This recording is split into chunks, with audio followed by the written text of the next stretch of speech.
Hello दोस्तों, स्वागत है आपका अपने यूट्यूब चैनल सफलता की मंजिल में। आज की इस वीडियो में दोस्तों हम अपनी संत रविदास लाइब्रेरी श्याम सुख के अंदर अपना जो छठे नंबर का वीकली टेस्ट हुआ था उसका हम कंप्लीट सोल्यूशन करेंगे। इस वीडियो के अंदर दोस्तों हम इस क्वेश्चन पेपर के हम 100 के 100 प्रश्नों का सोल्यूशन करेंगे। और अब हम स्टार्ट करते हैं अपने इस सोल्यूशन को। और इसके अंदर जो हमने सबसे पहला प्रश्न पूछा था, हरियाणा में पंजाबी भाषा को बढ़ावा देने के लिए इस राज्य की खालिस्तान भाषा बनाया गया है। यदि दोस्तों हम देखें तो इसके अंदर ऑप्शन प्रथम, द्वितीय, तृतीय और चतुर्थ ये ऑप्शन दिए गए हैं। और इसमें जो बी ऑप्शन जिसमें द्वितीय लिखा गया है वो इसका दोस्तों सही उत्तर हो जाएगा। यानी कि हरियाणा में पंजाबी भाषा को बढ़ावा देने के लिए इस राज्य की द्वितीय भाषा बनाया गया है। ये दोस्तों मैं आपको बता दूं कि 2010 में जब भूपेंद्र सिंह हुड्डा थे उस समय इसको हरियाणा की द्वितीय भाषा बनाया गया था। और दोस्तों 1969 के अंदर जो तमिल भाषा है उसको हरियाणा की दूसरी भाषा घोषित किया गया था। हालांकि आधिकारिक भाषा का दर्जा तो उसको नहीं मिला था, लेकिन उसको दोस्तों दूसरी भाषा के रूप में जो चौधरी बंसीलाल जी थे उन्होंने इसको घोषित किया था। और दोस्तों मैं आपको बताऊं कि आधिकारिक भाषा बनाने का मतलब क्या होता है।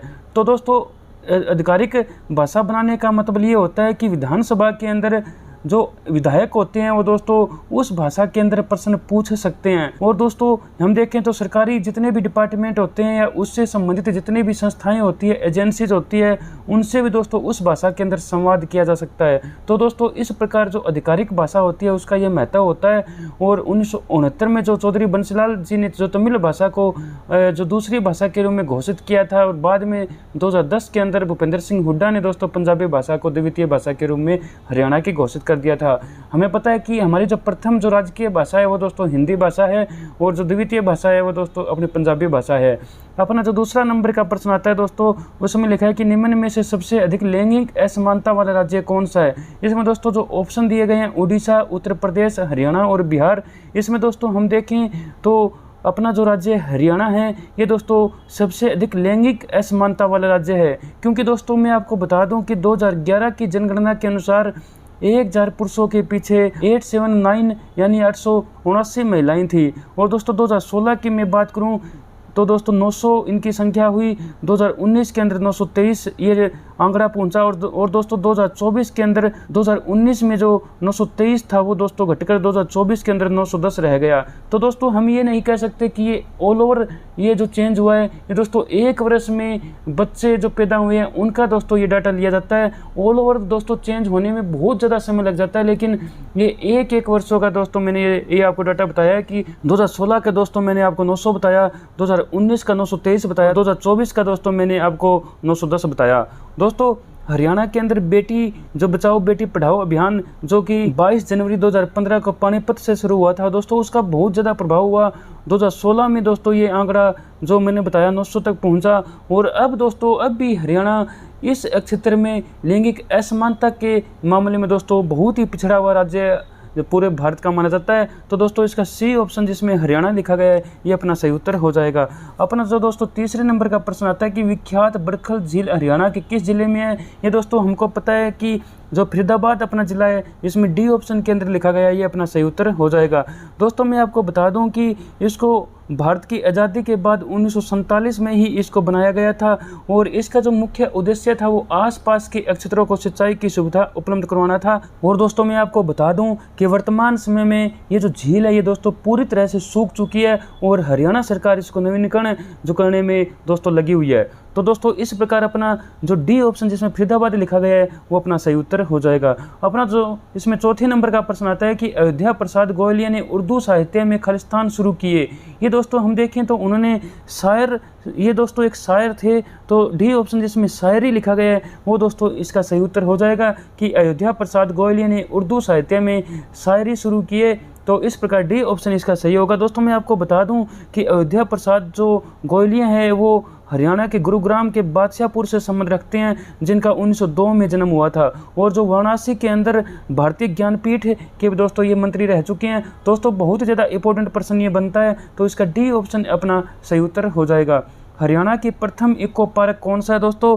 ये अपना में ये हम सभी के सभी ऑप्शन इसके देखेंगे। सबसे पहला जो ऑप्शन है इसका सुल्तानपुर राष्ट्रीय उद्यान, इसके विषय में दोस्तों मैं आपको बताऊं तो ये दोस्तों गुरुग्राम की फरुखनगर जो तहसील है उसमें एक गांव पड़ता है सुल्तानपुर, उसके अंदर दोस्तों ये स्थित है। और दोस्तों ये सुल्तानपुर जो गांव है ये दोस्तों एक राजपूत राजा था सुल्तान सिंह, उसके नाम पर इसका नाम रखा गया है। दोस्तों ये सुल्तानपुर जो राष्ट्रीय उद्यान है ये पहले दोस्तों राष्ट्रीय उद्यान नहीं था, बाद में दोस्तों 1991 के अंदर इसको राष्ट्रीय उद्यान के रूप में स्थापित किया गया। दोस्तों इसके क्षेत्रफल की बात करूं तो 1.43 किलोमीटर स्क्वायर इसका क्षेत्रफल है। और जो पीटर माइकल जैक्सन ने दोस्तों इसकी खोज की थी और 1972 में इसको पक्षी अभयारण्य के रूप में घोषित कर दिया गया था। जुलाई 1991 में इसको फिर राष्ट्रीय उद्यान बनाया गया। दोस्तों मैं आपको बता दूं कि ये रामसर साइट जो होती है, रामसर वेटलैंड होती है, उसके अंदर दोस्तों इसको 25 मई 2021 को इसको शामिल किया गया था। इस प्रकार दोस्तों हम देखें तो ये हरियाणा का प्रथम इको पार्क बन जाता है। तो इसका ए ऑप्शन ही अपना सही उत्तर हो जाएगा जिसमें कि सुल्तानपुर राष्ट्रीय उद्यान लिखा हुआ है। दोस्तों हम बी ऑप्शन देखें जिसमें कलेसर राष्ट्रीय उद्यान लिखा गया है। इसकी दोस्तों राष्ट्रीय उद्यान के रूप में स्थापना 2003 में हुई थी और दोस्तों ये हरियाणा के यमुनानगर जिले के अंदर पड़ता है। इसकी क्षेत्रफल की यदि हम बात करें तो 53 किलोमीटर स्क्वायर इसका क्षेत्रफल आता है। सी ऑप्शन के अंदर असोल भट्टी वन्य जीव अभयारण्य जिसमें लिखा गया है दोस्तों इसका क्षेत्रफल मैं आपको बताऊं तो 32.71 किलोमीटर इसका स्क्वायर जो इसका क्षेत्रफल है। दिल्ली के दक्षिणी भाग के अंदर दोस्तों जो अपना फरीदाबाद और जो गुरुग्राम से सटा हुआ इलाका है वहाँ पर दोस्तों ये पड़ता है। तेंदुए के संरक्षण के लिए दोस्तों इसको जाना जाता है। अरावली पर्वतमाला की जो सिंधु गंगा मैदान से दोस्तों जोड़ने वाला ये दोस्तों क्षेत्र है, यानी जो अरावली पर्वतमाला है उसको दोस्तों सिंधु गंगा जो मैदान है उससे दोस्तों जोड़ने वाला क्षेत्र है। अब दोस्तों अपना जो चौथा ऑप्शन जिसमें वीर स्कारगढ़ वन्य जीव अभयारण्य लिखा गया है दोस्तों, इसके विषय में मैं आपको बताऊं तो ये पंचकुला जिले के अंदर स्थित है। और दोस्तों इसी के अंदर ही गिद्ध संरक्षण जो प्रजनन के अंदर भी स्थित है जो कि पिंजौर जिले के अंदर दोस्तों ये पड़ता है, जो पिंजौर के अंदर दोस्तों ये पड़ता है। और इसको दोस्तों 29 मई 1987 को वन्य जीव अभयारण्य के रूप में घोषित किया गया था। और ये दोस्तों जिन जानवरों के लिए जाना जाता है उनमें दोस्तों जो चीतल है, सांभर हिरण है, भारतीय सियार है, लोमड़ी है और दोस्तों जो जंगली सूअर है उनके लिए दोस्तों ये जाना जाता है। दोस्तों इसका जो मैंने बताया 5वें नंबर का अपना ए ऑप्शन इस क्वेश्चन का सही उत्तर हो जाएगा जिसमें कि सुल्तानपुर राष्ट्रीय उद्यान लिखा गया है। अपना दोस्तों 6ठे नंबर का प्रश्न आता है कि हरियाणा की मुख्य खरीफ फसल कौन सी है। तो दोस्तों हरियाणा की इन ऑप्शंस के हिसाब से हम देखें तो मुख्य खरीफ फसल चावल होगी, तो ए ऑप्शन इसका सही उत्तर हो जाएगा। इसके अलावा हम देखें तो दोस्तों जिनमें ज्वार है, बाजरा है, मक्का है, कपास, जूट और दोस्तों तिल और जो मूंगफली होती है ये भी दोस्तों खरीफ की फसलें होती है। हरियाणा की यदि हम रबी की फसलों की बात करें तो उनमें दोस्तों गेहूं है, जैसे तंबाकू है, चना है, अलसी है और दोस्तों सरसों है। ये दोस्तों मुख्यतः हरियाणा की रबी की फसलें आती है। तो इस जो क्वेश्चन अपने 6ठे नंबर का जो क्वेश्चन है इसका चावल इसका सही उत्तर हो जाएगा कि हरियाणा की मुख्य फसल जो खरीफ की फसल है वो दोस्तों चावल है। 7वें नंबर का प्रश्न आता है कि ओएसिस नामक पर्यटन स्थल हरियाणा के किस स्थान पर है। दोस्तों इसका हम देखें तो उचाना आएगा, सी ऑप्शन इसका सही उत्तर हो जाएगा।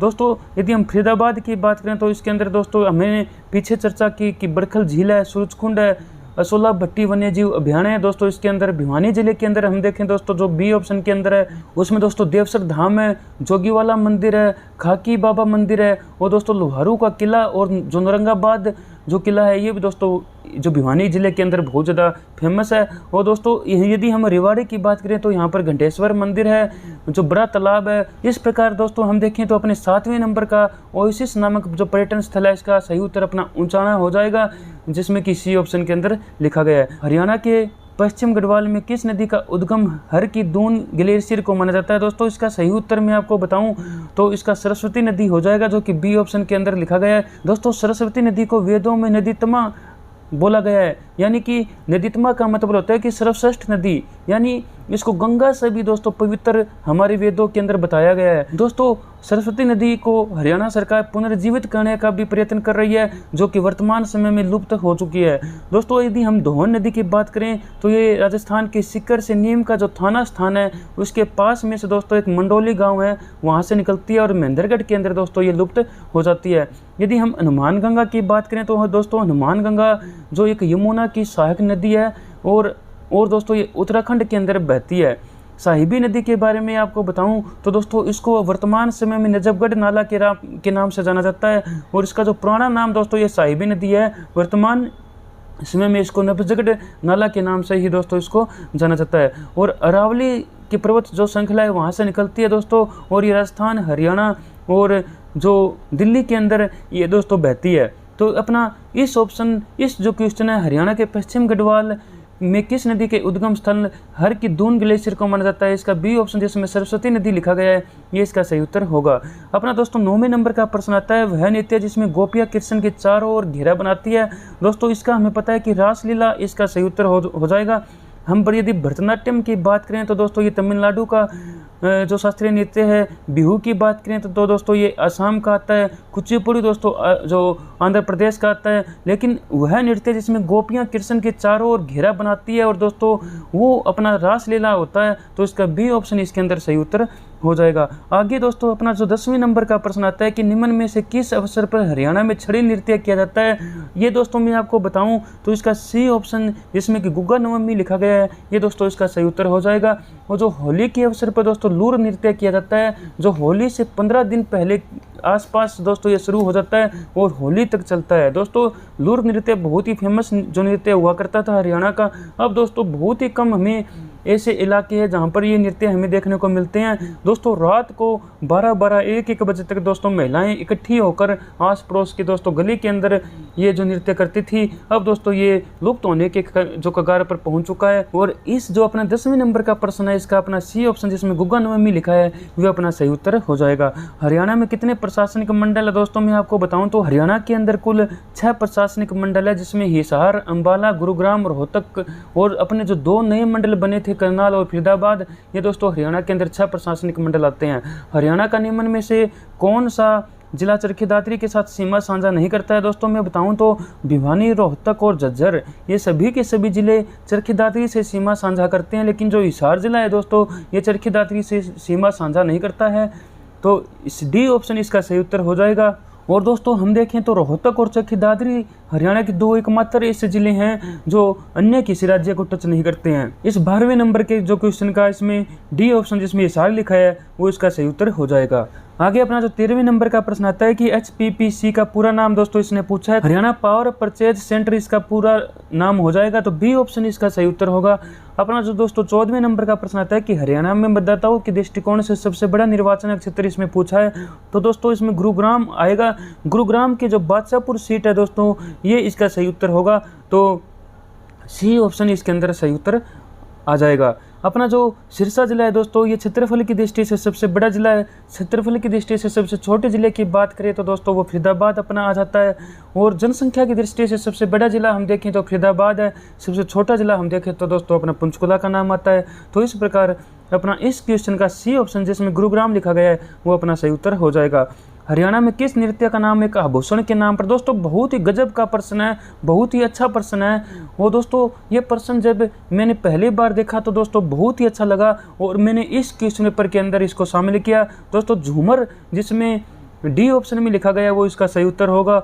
झूमर के बारे में मैं आपको बताऊं तो दोस्तों ये हरियाणवी गिद्दा के नाम से भी दोस्तों इसको जाना जाता है और जो विवाहित महिलाएं होती है वो दोस्तों इसको करती है। धमाल जो नृत्य है दोस्तों बहुत ही ज़्यादा इंपॉर्टेंट है दोस्तों। वैसे हम धमाल नृत्य को राजकीय नृत्य के रूप में जानते हैं, लेकिन दोस्तों ये कोई वैसे आधिकारिक रूप से नृत्य नहीं है। और दोस्तों ये बहुत ही बार ऐसा पूछा जाता है कि हरियाणा का ऐसा नृत्य जो महाभारतकालीन है, तो दोस्तों महाभारतकालीन जो नृत्य है वो अपना धमाल नृत्य होगा। दोस्तों जो डफ नृत्य है ये दोस्तों ढोल नृत्य के नाम से भी इसको जाना जाता है और बसंत ऋतु के आगमन के समय इसको किया जाता है। तो अपना ऑप्शन नंबर जो डी जिसमें झूमर लिखा है, यानी झूमर एक आभूषण भी होता है, वो दोस्तों झूमर नाम का एक नृत्य भी है, तो इसका डी ऑप्शन इसका सही उत्तर हो जाएगा। हरियाणा में जटायु संरक्षण प्रजनन के अंदर इसमें पूछा है दोस्तों, वो मैं आपको बताऊं तो पिंजौर इसका सही उत्तर होगा जो कि पंचकुला जिले के अंदर पड़ता है। झाबुआ के अंदर दोस्तों मोर व चिंकारा प्रजनन के अंदर है अपना, और कुरुक्षेत्र के अंदर मगरमच्छ प्रजनन के अंदर है जो कि भोर सिदान गाँव के अंदर पड़ता है दोस्तों। तो इस प्रकार हम देखें तो इसका ए ऑप्शन जिसमें पिंजौर लिखा गया है जो कि पंचकुला जिले के अंदर पड़ता है, वो अपना ए ऑप्शन इसका सही उत्तर हो जाएगा। महेंद्रगढ़, नारनौल व गुरुग्राम क्षेत्र में कौन सी भाषा लोकप्रिय है? मैं दोस्तों ये बताऊं तो ये अहिर जो वाटी का क्षेत्र आता है, यानी अहिर वाटी यहाँ पे दोस्तों भाषा हो जाएगी। अहिर नक्षत्र होने के कारण दोस्तों यहाँ पर यादव जो है वो दोस्तों बहुत बड़ी संख्या में देखने को मिलते हैं। अहिर वाटी इसकी सी ऑप्शन इसका सही उत्तर होगा। 18वें नंबर का प्रश्न आता है कि हरियाणा सरकार का मुख्य कार्यकारी कार्यालय, दोस्तों बहुत ही सामान्य जीके का और बहुत ही ज़्यादा इंपॉर्टेंट प्रश्न है। ये हम देखें तो जो बी ऑप्शन जिसमें मुख्य सचिव कार्यालय, जो चीफ सेक्रेटरी जो अपना ऑफिस होता है वो दोस्तों मुख्य कार्यकारी कार्यालय होता है, तो अपना बी ऑप्शन इसका सही उत्तर हो जाएगा। दोस्तों बहुत सारे लोग हैं वो सी ऑप्शन जिसमें मुख्यमंत्री कार्यालय लिखा गया है, सीएमओ ऑफिस, उसको दोस्तों टिक करेंगे, लेकिन इसका बी ऑप्शन होगा जो चीफ एग्जीक्यूटिव ऑफिसर ऑफिस के तौर पर हम देखें तो दोस्तों मुख्य सचिव ही होता है, तो इसका मुख्य सचिव कार्यालय इसका सही उत्तर हो जाएगा। हरियाणा राज्य वर्ष खालिस्तान में बना था, दोस्तों ये हमको पता ही है कि 1966 में बना था, तो डी ऑप्शन इसका सही उत्तर हो जाएगा। हरियाणा में डाक विभाग ने किस किले को मोहर के रूप में अंकित किया है, दोस्तों बहुत ही अच्छा और गजब का प्रश्न है, और इसका ए ऑप्शन जिसमें जफरगढ़ जो किला लिखा गया है दोस्तों ये इसका सही उत्तर हो जाएगा, जो दोस्तों जींद जिले के अंदर पड़ता है। दोस्तों बहुत ही अच्छा प्रश्न है। अपना 21वें नंबर का प्रश्न आता है कि वर्ष 2024 में हरियाणा में कब से कब तक हर घर तिरंगा अभियान चलाया गया, तो दोस्तों इसका अपना बी ऑप्शन जिसमें 11 से 15 अगस्त लिखा गया है, ये इसका सही उत्तर होगा। 22वें नंबर का दोस्तों हम देखें तो हरियाणवी भाषा किस विदेशी भाषा से साम्य रखती है, तो दोस्तों इसका फिनिश जो भाषा है उससे साम्य रखती है। दोस्तों वैसे तो देखें तो हम जो फिनिश भाषा है वो हरियाणवी भाषा से किसी भी प्रकार से संबंधित नहीं है, लेकिन दोस्तों फिर भी विद्वान जो है वो दोस्तों हरियाणवी भाषा को फिनिश भाषा से ही इसके सामने रखते हैं, तो बी ऑप्शन इसका सही उत्तर हो जाएगा जिसमें फिनिश लिखा गया है। भारत सरकार ने पंजाब हरियाणा विभाजन के लिए सीमा आयोग कब बनाया, दोस्तों ये हमको पता है कि 23 अप्रैल 1966 को जे.सी. शाह आयोग बनाया गया था, यानी जे.सी. शाह की अध्यक्षता में ये पंजाब हरियाणा विभाजन के लिए सीमा आयोग बनाया गया था, तो इसका डी ऑप्शन जिसमें 23 अप्रैल 1966 लिखा गया है वो अपना सही उत्तर हो जाएगा। अपना 24वें नंबर का प्रश्न आता है कि अंडर 23 विश्व कुश्ती प्रतियोगिता 2024 में पहलवान नेहा शर्मा ने कौन सा पदक जीता है, तो दोस्तों इसका सी ऑप्शन जिसमें कांस्य पदक लिखा है वो इसका सही उत्तर हो जाएगा। अपना जो 25वें नंबर का प्रश्न है हरियाणा के किस जिले में तेजली स्टेडियम स्थित है, दोस्तों बहुत ही बढ़िया प्रश्न है, और ये जो तेजली स्टेडियम है दोस्तों ये यमुनानगर जिले के अंदर पड़ता है। यदि हम कुरुक्षेत्र के जो स्टेडियम है उसकी बात करें तो दोस्तों वो अपने द्रोणाचार्य के नाम पर है। फरीदाबाद का हम स्टेडियम देखें तो दोस्तों नाहर सिंह स्टेडियम के नाम से जाना जाता है, पहले इसको म्यूर स्टेडियम के नाम से जाना जाता था। दोस्तों इसका डी ऑप्शन जिसमें यमुनानगर लिखा गया है जिसमें तेजली स्टेडियम स्थित है इसका सही उत्तर हो जाएगा। दंत एनेमल में स्थित कैल्शियम फास्फेट प्रकृति से खालिस्तान होता है, दोस्तों इसको हम देखें तो ये बेसिक नेचर का होता है, तो सारिया इसका ए ऑप्शन इसका सही उत्तर होगा।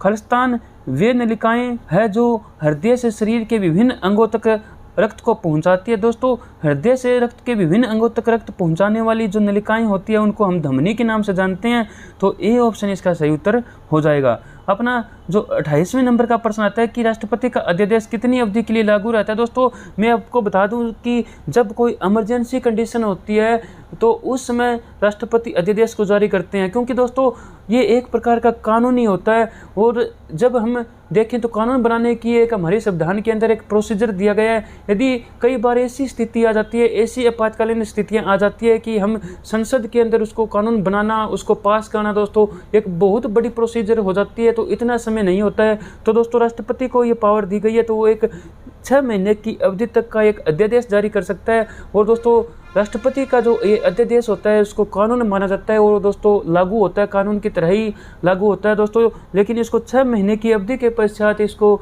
संसद के द्वारा पास करवाना आवश्यक हो जाता है। तो दोस्तों राष्ट्रपति का अध्यादेश कितनी अवधि के लिए लागू होता है, तो इसका डी ऑप्शन जिसमें 6 महीने लिखा गया है वो इसका सही उत्तर होगा। राष्ट्रीय वनस्पतिक अनुसंधान संस्थान कहाँ पर स्थित है, दोस्तों इसका लखनऊ, सी ऑप्शन इसका सही उत्तर होगा। 29वें नंबर के प्रश्न का अब दोस्तों अपना 30वें नंबर का प्रश्न आता है, ऐसा अर्थशास्त्र जैसा उसे होना चाहिए यह कथन किससे संबंधित है, तो दोस्तों हम देखें तो ये मानक अर्थशास्त्र यानी कि स्टैंडर्ड इकोनॉमिक्स से संबंधित है, तो ए ऑप्शन इसका सही उत्तर हो जाएगा। पहले कृषि संगणना दोस्तों पूछी गई है, बहुत बार ये प्रश्न में पूछा जा यानी जो एग्जाम में पूछा जा चुका है। बी ऑप्शन जिसमें 1985-86 लिखा गया है वो इसका सही उत्तर होगा।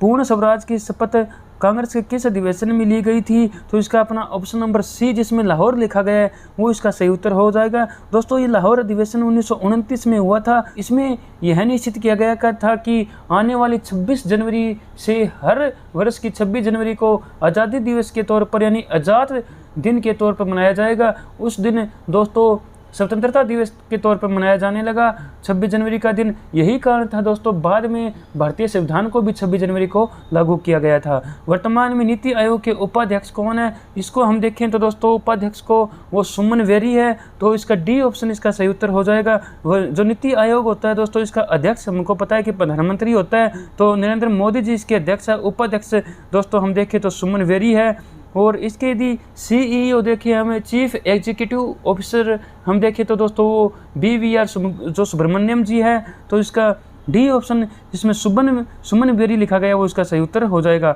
भारत किस संस्था का सदस्य है, तो दोस्तों भारत सार्क का सदस्य है और सार्क का जो मुख्यालय है वो दोस्तों काठमांडू नेपाल के अंदर है। 1985 के अंदर दोस्तों इसकी स्थापना की गई थी। और मैं आपको यदि सार्क की फुल फॉर्म मैं आपको बताऊं तो south Asian association for regional cooperation दोस्तों इसकी फुल फॉर्म बनती है। दोस्तों इसके सदस्य देशों की यदि हम बात करें तो अफगानिस्तान, बांग्लादेश, भूटान, भारत, मालदीव, नेपाल, पाकिस्तान और श्रीलंका दोस्तों इसका सदस्य देश है। और नवीनतम यदि हम सदस्य देखें तो दोस्तों अफगानिस्तान है जो 8वें सदस्य के तौर पर इसको चुना गया था। तो सार्क के कुल 8 सदस्य है। अब दोस्तों हमें 35वें नंबर का प्रश्न देखें, गंगटोक किसकी राजधानी है। ये दोस्तों हमको पता है कि ये सिक्किम की राजधानी है, तो सी ऑप्शन इसका सही उत्तर हो जाएगा। यदि हम अरुणाचल प्रदेश की राजधानी देखें तो दोस्तों ईटानगर होगी। बिहार की हमको पता है पटना है। मिजोरम की दोस्तों आइजोल है। दोस्तों ये राजधानी बहुत बार एग्जाम में पूछ ली जाती है, इसलिए दोस्तों ये क्वेश्चन हमने इसके अंदर शामिल किया है। 36वें नंबर का प्रश्न आता है कि कौन सा भारतीय राज्य कर्क रेखा से विभाजित नहीं है, तो दोस्तों हम देखें तो उड़ीसा इसका सही उत्तर होगा। और जो गुजरात, राजस्थान, पश्चिम बंगाल से होकर दोस्तों ये जो कर्क रेखा है ये दोस्तों हमारे गुजरती ही है, और जो उड़ीसा से ये नहीं गुजरती है, तो इसका ए ऑप्शन इसका सही उत्तर हो जाएगा। 2025 क्रिकेट चैंपियंस ट्रॉफी किस देश में आयोजित होगी, तो दोस्तों हम देखें तो इसका सही उत्तर UAE हो जाएगा, जिसमें कि डी ऑप्शन के अंदर लिखा गया है। अब दोस्तों हम आसियान की बात करते हैं कि आसियान की स्थापना 1967 के अंदर की गई थी, 8 अगस्त 1967 के अंदर। और दोस्तों बेकोंग जो थाईलैंड है वहाँ पर इसका मुख्यालय है। Association of south east Asian जो कंट्री है यानी कि नेशंस है वो दोस्तों इसकी फुल फॉर्म है, यानी कि association of south east Asian Nations इसकी फुल फॉर्म बनती है। और दोस्तों इसके 10 सदस्य देश है। और भारत दोस्तों खास बात है कि भारत इसका सदस्य देश नहीं है आसियान का। दोस्तों यदि आपसे पूछा जाए कि भारतीय निम्न में से किस संस्था का सदस्य नहीं है, तो दोस्तों यदि आसियान उसके अंदर बहुत बार आता है तो आसियान उसका सही उत्तर हो जाएगा। इसमें दोस्तों 10 देश है, जिसमें ब्रुनेई, कंबोडिया, इंडोनेशिया, लाओस, जो Malaysia, Myanmar, Philippines, Singapore, Thailand और दोस्तों वियतनाम, ये इसके 10 सदस्य देश है। तो 1967 में इसकी स्थापना हुई थी। डी ऑप्शन इसका सही उत्तर हो जाएगा। जो कोणार्क का सूर्य मंदिर है निम्नलिखित में से किस राज्य में है, दोस्तों ये हमको पता है कि उड़ीसा राज्य के अंदर है। उड़ीसा की पुरी में दोस्तों ये स्थित है। सूर्य जो देव है यानी सूर्य भगवान को ये समर्पित है। और 13वीं शताब्दी में गंग वंश के शासक ने दोस्तों इसको बनवाया था, और इसको ब्लैंक पगोड़ा के नाम से भी दोस्तों इसको जाना जाता है। और यूनेस्को की विश्व जो धरोहर जो सूची है उसके अंदर भी दोस्तों इसको शामिल किया गया है। तो इसका ए ऑप्शन जिसमें उड़ीसा लिखा गया है वो दोस्तों इसका सही उत्तर हो जाएगा। भारतीय मानक समय एवं ग्रीनविच मध्य समय के मध्य अंतर दोस्तों 5.5 घंटे का है, तो इसका बी ऑप्शन इसका सही उत्तर होगा। कंप्यूटर का प्रश्न आते हैं दोस्तों, अब अपने 10 प्रश्न वो हम करते हैं। कंप्यूटर के प्रोसेसर में निम्नलिखित भाग होते हैं, तो हम देखें तो कंट्रोल यूनिट और ALU की दोस्तों फुल फॉर्म बहुत बार एग्जाम में पूछ ली जाती है कि अरिथमेटिक लॉजिकल यूनिट इसकी होती है, तो इसका बी ऑप्शन इसका सही उत्तर हो जाएगा। पावर पॉइंट प्रेजेंटेशन का फाइल एक्सटेंशन इसमें पूछा है, तो इसका ए ऑप्शन जिसमें .pptx जिसमें लिखा है दोस्तों ये इसका सही उत्तर हो जाएगा। ईमेल दोस्तों इसमें पूछा है कि क्या है, तो इलेक्ट्रॉनिक मेल होती है, तो बी ऑप्शन इसका हो जाएगा। बहुत बार इसकी फुल फॉर्म एग्जाम में पूछी जा चुकी है। इंटरनेट पर कंप्यूटर को किसके द्वारा पहचाना जाता है, दोस्तों इंटरनेट पर हमको पता है कि IP एड्रेस होता है जिसके माध्यम से हम इसको पहचानते हैं। ए ऑप्शन इसका सही होगा। अब दोस्तों हम देखें तो 45वें नंबर का प्रश्न आता है कि रैम कहाँ स्थित होता है। रैम की फुल फॉर्म दोस्तों रैंडम एक्सेस मेमोरी होती है, और ये दोस्तों कहाँ पर स्थित होता है, मदरबोर्ड के अंदर स्थित होता है, तो ए ऑप्शन इसका सही उत्तर हो जाएगा। 46वें नंबर का प्रश्न आता है कि खालिस्तान एक सॉफ्टवेयर प्रोग्राम है जिसका उपयोग वेब जो पेज है उसको देखने के लिए किया जाता है। दोस्तों इसका ब्राउज़र होगा, यानी ब्राउज़र दोस्तों एक सॉफ्टवेयर प्रोग्राम है जिसका उपयोग वेब पेज को देखने के लिए किया जाता है। डी ऑप्शन इसका सही उत्तर हो जाएगा। प्रोसेसर के इसमें मुख्य 3 भाग पूछे हैं, तो इसमें ALU, CU और रजिस्टर यानी arithmetic logical unit, control unit और रजिस्टर, ये दोस्तों इसके जो 3 मुख्य भाग होते हैं। तो बी ऑप्शन इसका सही उत्तर हो जाएगा। आप कीबोर्ड शॉर्टकट का प्रयोग किसके वर्ड में फाइंड जो टूल को जल्दी से कैसे खोल सकते हैं, तो दोस्तों इसका सही उत्तर अपना कंट्रोल प्लस में F हो जाएगा। तो इसका ए ऑप्शन इसका सही उत्तर होगा कि इसको हम फाइंड, F का मतलब ही दोस्तों फाइंड है, हम इसको जोड़ के देखें तो फाइंड जो टूल है वो कंट्रोल प्लस में F होता है। तो ए ऑप्शन इसका सही उत्तर हो जाएगा। 49वें नंबर का दोस्तों अपना प्रश्न आता है कि निम्नलिखित में से कौन कंप्यूटर में डाटा को स्थायी रूप से संग्रहित करता है। दोस्तों इसका हमको पता है कि स्थायी रूप से संग्रहित करने वाला जो होता है वो रोम होता है। तो जो रीड ओनली जो मेमोरी होती है वो इसका सही उत्तर, यानी डी ऑप्शन इसका सही उत्तर हो जाएगा। GUI का अर्थ दोस्तों बहुत बार एग्जाम में पूछा जा चुका है, बहुत ही इंपॉर्टेंट प्रश्न है। ग्राफिकल यूजर इंटरफेस इसका फुल फॉर्म होती है। तो इसका सी ऑप्शन इसका सही उत्तर हो जाएगा। दोस्तों अब अपने मैथ और जो रीजनिंग के प्रश्न आते हैं उनको हम करते हैं, उसके बाद में अपने बचे हुए जो लैंग्वेज के प्रश्न है इंग्लिश और हिंदी के उनको हम करेंगे। तो दोस्तों अब हम स्टार्ट करते हैं अपने मैथ और जो रीजनिंग का जो पोर्शन है उसको। और 51वें नंबर का जो पहला जो क्वेश्चन है इसके अंदर वो दिया गया है, यदि प्लस का अर्थ गुणा है तथा माइनस का अर्थ प्लस है, गुणा का अर्थ माइनस और भाग का अर्थ प्लस, तो 10 + 4 × 25 - 5 भाग 8 का उत्तर क्या होगा। तो दोस्तों हमें ये इसका सलूशन करना है, ये निकालना है। और हमें 4 ऑप्शन दिए गए हैं। ए ऑप्शन दिया है 48, 53 और 28, 35, ये हमें ऑप्शन दिए गए हैं। और देखते हैं दोस्तों इसका क्या उत्तर निकलता है। और इसमें जो हमें रकम दी गई है वो दी गई है 10 प्लस में +4 गुणा में 25 -5 भाग 8, ये हमें रकम दी गई है और ये इसका हमें निकालना है। और इसके अंदर बोलता है दोस्तों जो प्लस है उस प्लस को इसमें कहा गया है कि प्लस को गुणा, कि प्लस का अर्थ इसमें गुणा बताया गया है, तो हम प्लस की जगह यहाँ पे गुणा लगाएंगे। और इसमें जो गुणा है उसको इसमें माइनस बताया गया है, तो हम जो गुणा है उसकी जगह हमें माइनस लगाएंगे, -25। और इसमें जो माइनस है उसको दोस्तों इसमें प्लस बताया गया है, तो हम यहाँ पे प्लस लगाएंगे और प्लस के 5। और जो इसमें भाग है, भाग को दोस्तों इसमें प्लस बताया गया है, तो भाग की जगह हम यहाँ पे प्लस लगा देंगे और हम इसको सोल्यूशन कर देंगे। दोस्तों सबसे पहले इसमें क्या है कि बोडोमास का फॉर्मूला लगता है। बोडोमास के अंदर क्या होता है कि सबसे पहले हम भाग वाले का सोल्यूशन करते हैं, इसके अंदर भाग है ही नहीं तो हम गुणा का करेंगे, फिर हम करते हैं जोड़ का करते हैं, सबसे लास्ट में हम माइनस का सलूशन करते हैं। तो दोस्तों सबसे पहले हम इसमें गुणा का करेंगे, तो सबसे पहले गुणा ये है, 10 की 4 से गुणा करेंगे तो 40 आ जाएगा, माइनस का 25 का -25, क्योंकि माइनस वाले का सबसे लास्ट में सलूशन करना है। अब हम जो प्लस वाले को देखेंगे, 5 और 8 13, तो 13 इसमें प्लस के हो जाएंगे। और अब हम इसका सलूशन करेंगे तो 40 और 18 ये दोनों प्लस के हैं, ये भी प्लस के हैं, ये भी प्लस के हैं, दोनों जुड़कर ये 58 हो जाएंगे, 58 हो जाएंगे। ये दोस्तों यहाँ पर 13 है, यहाँ पर 13 है, तो हम 40 और 13 को जोड़ेंगे तो ये दोनों जुड़ के 53 हो जाएंगे। और माइनस के 25, हम यदि 53 में से 25 को लेस करेंगे तो अपना दोस्तों उत्तर आ जाएगा 28। तो 28 इसका अपना सही उत्तर हो जाएगा। जो ऑप्शन नंबर सी जो है वो इसका सही जवाब होगा। 51वें नंबर के क्वेश्चन का ऑप्शन नंबर सी 28 जो है इसका सही उत्तर हो जाएगा। अपना जो दोस्तों अगला जो क्वेश्चन है 52वें नंबर का, उसके अंदर दिया गया है कि नीचे दिए गए शब्द के वर्णों का प्रयोग करके बनाए जा सकने वाले शब्द की पहचान कीजिए। यानी हमें एक शब्द दिया गया है और उस शब्द का प्रयोग करते हुए हमें नीचे 4 और शब्द दिए गए हैं। इस शब्द का प्रयोग करते हुए उन चारों में से कौन सा शब्द बनेगा वो हमें ज्ञात करना है। तो ऊपर दिए गए जो शब्द है उसके वर्णों का हमें प्रयोग करना है। तो सबसे पहले शब्द दिया गया डिटेल, DETAIL। देखते हैं दोस्तों ये बनता है नहीं बनता है। ऊपर वाले में D दिया हुआ है, E भी दिया हुआ है, T भी दिया हुआ है, A भी दिया हुआ है और L भी दिया हुआ है। आई और अल भी दिया हुआ है। तो दोस्तों इस प्रकार से हम ए जो ऑप्शन है वही इसका सही जवाब हो जाएगा। हम डिटेल शब्द को ऊपर दिए गए जो शब्द है उससे हम बना सकते हैं। इस प्रकार हम इस जो क्वेश्चन है इसका उत्तर निकाल लेंगे और ऑप्शन नंबर ए जो है वो इसका सही जवाब हो जाएगा।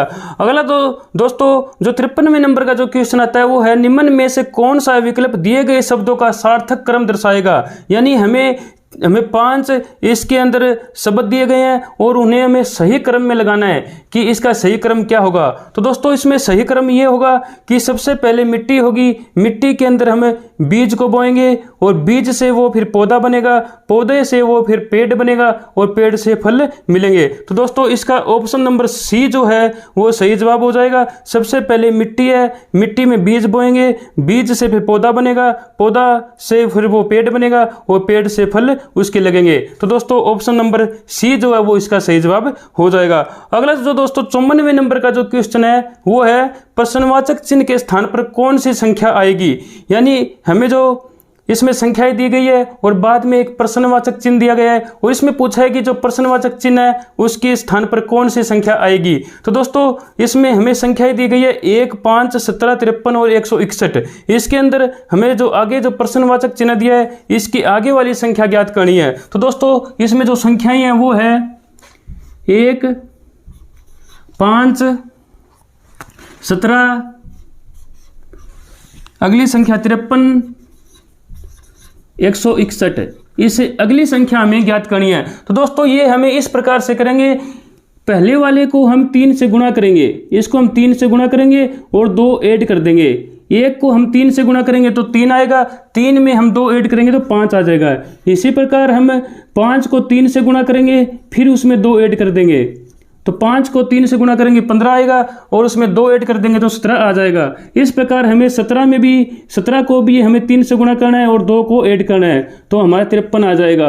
और फिर हमें जो 53 है इसको हमें 3 से गुणा करना है और 2 इसमें ऐड करना है तो हमारा 161 आ जाएगा। और इसी प्रकार हमें क्या करना है कि 161 को हमें 3 से गुणा करना है और हमें इसमें 2 ऐड कर देना है तो अपना उत्तर आ जाएगा। इसमें ऑप्शन नंबर जो अपना उत्तर ए है 485 वो इसमें सही जवाब हो जाएगा। यानी इसका जो उत्तर आएगा वो 485 अपना उत्तर आ जाएगा। तो दोस्तों इस प्रकार से हमें इसमें अगली संख्या ज्ञात हमें करनी है जो 485 आई है। यानी पहले जो संख्या है उसको हम 3 से गुणा करेंगे और उसमें हम 2 ऐड कर देंगे। इस प्रकार से हम अगली संख्याएं ज्ञात करते चलेंगे और अपनी जो क्वेश्चन जो वाचक जो चिन्ह इसमें दिया गया है उसकी जगह अपनी संख्या ज्ञात हो जाएगी और वो होगी 485। ये अपनी संख्या निकलेगी। अब दोस्तों अपना जो अगला प्रश्न है वो 55वें नंबर का जो क्वेश्चन है उसमें दिया गया है यदि लॉस को किसी कूट भाषा में 1357 और गैन को 2468 लिखा जाता है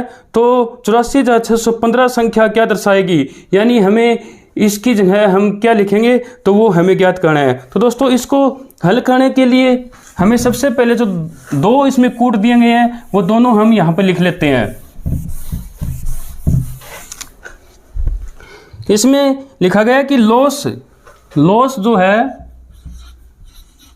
इस लॉस को हमें लिखते हैं 1357 और जो इसमें गेन जो दिया हुआ है GAIN ये जो हमें दिया गया है इसको हम लिखते हैं 2468। और अब हमें एक संख्या दी गई है कि 84,615 इसको हम किस शब्द से दर्शाएंगे ये इसने हमसे पूछा है। तो दोस्तों इसको हमें इस प्रकार से इसका हल करना है, सॉल्यूशन करना है कि अल की वैल्यू होगी 1, ओ की जगह लिखेंगे 3, एस की जगह लिखेंगे 5 और यहाँ पर एस की जगह लिखेंगे 7, यहाँ पर जी की जगह लिखेंगे 2, ए की जगह लिखेंगे 4, आई की जगह लिखेंगे 6, अन की जगह लिखेंगे 8। तो 8 हम लिखेंगे अन, 8 की जगह हम लिखेंगे अन और बाद में 4 दिया है 4 की जगह लिखेंगे हम ए, बाद में 6 दिया है 6 की जगह लिखेंगे हम आई, बाद में हमें 1 दिया है और 1 की जगह लिखेंगे हम अल और 5 दिया है 5 की जगह लिखेंगे हम अस। तो ये अपना शब्द बन जाएगा अनएआई-अलस, अनएआई-अलस। तो दोस्तों इसके अंदर ऑप्शन नंबर ए जो है वही अपना सही जवाब हो जाएगा। तो इस प्रकार से हम इसको ज्ञात करेंगे और अपना उत्तर निकालेंगे अनएआई-अलस। तो ये उसका उत्तर हो जाएगा। अपना जो अगला जो दोस्तों 56वें नंबर का जो क्वेश्चन है वो है, एक समूह में 50 लोग हिंदी बोलते हैं, 20 लोग तमिल बोलते हैं और 10 लोग हिंदी और तमिल दोनों बोलते हैं, तो उन लोगों की संख्या क्या होगी जो हिंदी या तमिल बोलते हैं। ऐसे क्वेश्चंस बहुत आसान होते हैं लेकिन हमें ये देखने से बहुत मुश्किल लगते हैं। तो दोस्तों ऐसे के जो क्वेश्चन है इसको हम किस प्रकार से इसका समाधान करेंगे, किस प्रकार से इसका सलूशन करेंगे कि 50 लोग इसमें हिंदी बोलते हैं, 20 लोग तमिल बोलते हैं। ये इसमें दोस्तों इस क्वेश्चन के अंदर ऐसा नहीं दिया गया कि 50 लोग केवल हिंदी बोलते हैं, यानी वो हिंदी बोलते हैं, हिंदी के अलावा वो अन्य भाषाएं भी बोल सकते हैं। इसमें ऐसे बोल देता कि 50 लोग केवल हिंदी बोलते हैं, तो दोस्तों वो केवल और केवल हिंदी ही बोलते हैं और किसी भाषा को वो नहीं जानते हैं। तो लेकिन इसमें हमें सिंपल और सिंपल ऐसा दिया है कि 50 लोग हिंदी बोलते हैं तो वो दूसरी भाषाएं भी बोल सकते हैं। तो दोस्तों इस प्रकार से हमें इसको सॉल्यूशन करेंगे कि जैसे कि इसमें 50 लोग हिंदी बोलते हैं तो ये हिंदी बोलने वालों का हम वृत्त बनाते हैं और 20 लोग तमिल बोलते हैं तो हम तमिल बोलने वाले का हम वृत्त बनाएंगे, और 10 लोग हिंदी और तमिल दोनों बोलते हैं तो दोनों बोलते हैं तो हम इसमें इस प्रकार से इसका वृत्त बनाएंगे, क्योंकि दोनों बोलते हैं तो दोनों बोलते हैं वो यहाँ पर आ जाएगा। और दोस्तों इसमें लिखा है कि उन लोगों की संख्या क्या होगी जो हिंदी या तमिल बोलते हैं। तो दोस्तों हिंदी बोलते हैं 60 लोग, 60 लोग नहीं 50 लोग हिंदी बोलते हैं, 50 में से इसमें 10 लोग तो हिंदी और तमिल दोनों बोलते हैं तो केवल हिंदी बोलने वालों की संख्या 40 हो जाएगी। और इसमें लिखा है कि 20 लोग तमिल बोलते हैं, 20 लोग तमिल बोलते हैं, और इसमें जो 10 लोग हैं वो हिंदी भी बोलते हैं, हिंदी और तमिल दोनों बोलते हैं। तो दोस्तों 20 में से 10 लोग केवल तमिल बोलेंगे और जो 10 लोग हैं वो हिंदी और तमिल दोनों बोलेंगे। तो दोस्तों इस प्रकार यदि हम इस पूरे घेरे को देखें, इस हिंदी वाले घेरे को देखें, यहाँ पर हिंदी वाला ये हिंदी वाले घेरे को देखें तो 40 और 50 यानी क्या होगा कि 40 और 10 कि जो 50 लोग हैं ये हिंदी बोलते हैं। इस पूरे जो घेरे हैं इसमें 50 लोग आ गए, 40 और जो 10 है ये 50 लोग हो गए, और इस 50 लोग ये हिंदी बोलते हैं। और ये जो तमिल वाला जो घेरा है इसमें 20 आ गए, क्यों 10 और 10 20 आ गए। और लेकिन इनमें जो दोनों में एक कॉमन क्या है कि इनमें से 10 लोग हिंदी और तमिल दोनों बोलते हैं। तो हमें ज्ञात करना है हिंदी या तमिल बोलने वाले लोगों की संख्या। तो दोस्तों ये हिंदी बोलते हैं, ये भी दोस्तों तमिल बोलते हैं, और ये हिंदी और तमिल दोनों बोलते हैं, तो हम इन सभी को ऐड कर देंगे तो अपना उत्तर आ जाएगा 60। तो 60 अपना इसमें उत्तर आ जाएगा।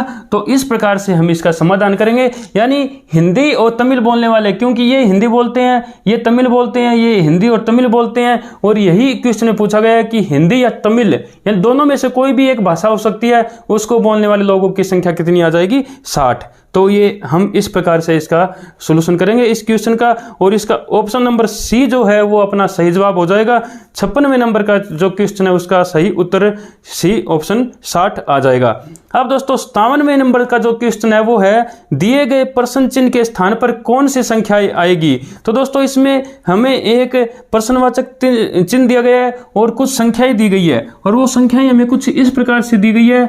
6 यहाँ पर 8 लिखा हुआ है, यहाँ पर 12 दिया हुआ है, और आगे इसमें यहाँ पर 10 दिया हुआ है, यहाँ पर 2 दिया हुआ है, और यहाँ पर 5 दिया हुआ है, यहाँ पर हमें 15 दिया हुआ है, यहाँ पर 4 दिया गया है, और यहाँ पर हमें क्वेश्चन मार्क दे दिया है, और हमें पूछा गया है कि इस क्वेश्चन मार्क के स्थान पर कौन सी संख्या आएगी। तो दोस्तों हमें इसको इस प्रकार से हल करना है, इन दोनों संख्याओं का गुणा करना है और भाग दे देना है 4 से, ये अपना आ जाएगा 12। 6 को 8 से गुणा करेंगे 48 आएगा, भाग 4 करेंगे तो अपना 12 आ जाएगा। इसी प्रकार इन दोनों की हमें गुणा करनी है। 10 को 2 से गुणा करेंगे, भाग देंगे 4 से, 5 आ जाएगा, क्योंकि 10 की 2 से गुणा करेंगे 20 आएगा, 20 को 4 से भाग देंगे तो अपना 5 आ जाएगा। इसी प्रकार हमें 15 और 4 की गुणा करेंगे और भाग दे देंगे 4 से, अपना उत्तर आ जाएगा 60, क्योंकि 15 और 4 की गुणा करेंगे 60, और जो भाग देंगे 4 से तो दोस्तों इसमें अपना उत्तर 15 आएगा, इसमें अपना उत्तर 15 आएगा। तो इसका ऑप्शन नंबर जो अपना है बी ऑप्शन इसमें सही उत्तर हो जाएगा 15, इसका सही उत्तर अपना 57वें नंबर का क्वेश्चन का आ जाएगा। अगला जो दोस्तों क्वेश्चन है वो 58वें नंबर का क्वेश्चन है।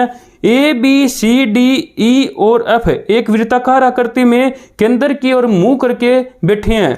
डी बी के निकट दाईं ओर बैठा है और बी एफ का निकटतम पड़ोसी नहीं है। सी ए और डी के बीच बैठा हो तो एफ का पड़ोसी कौन है। तो दोस्तों इसमें एक वृत्ताकार आकृति है, एक वृत्ताकार आकृति है।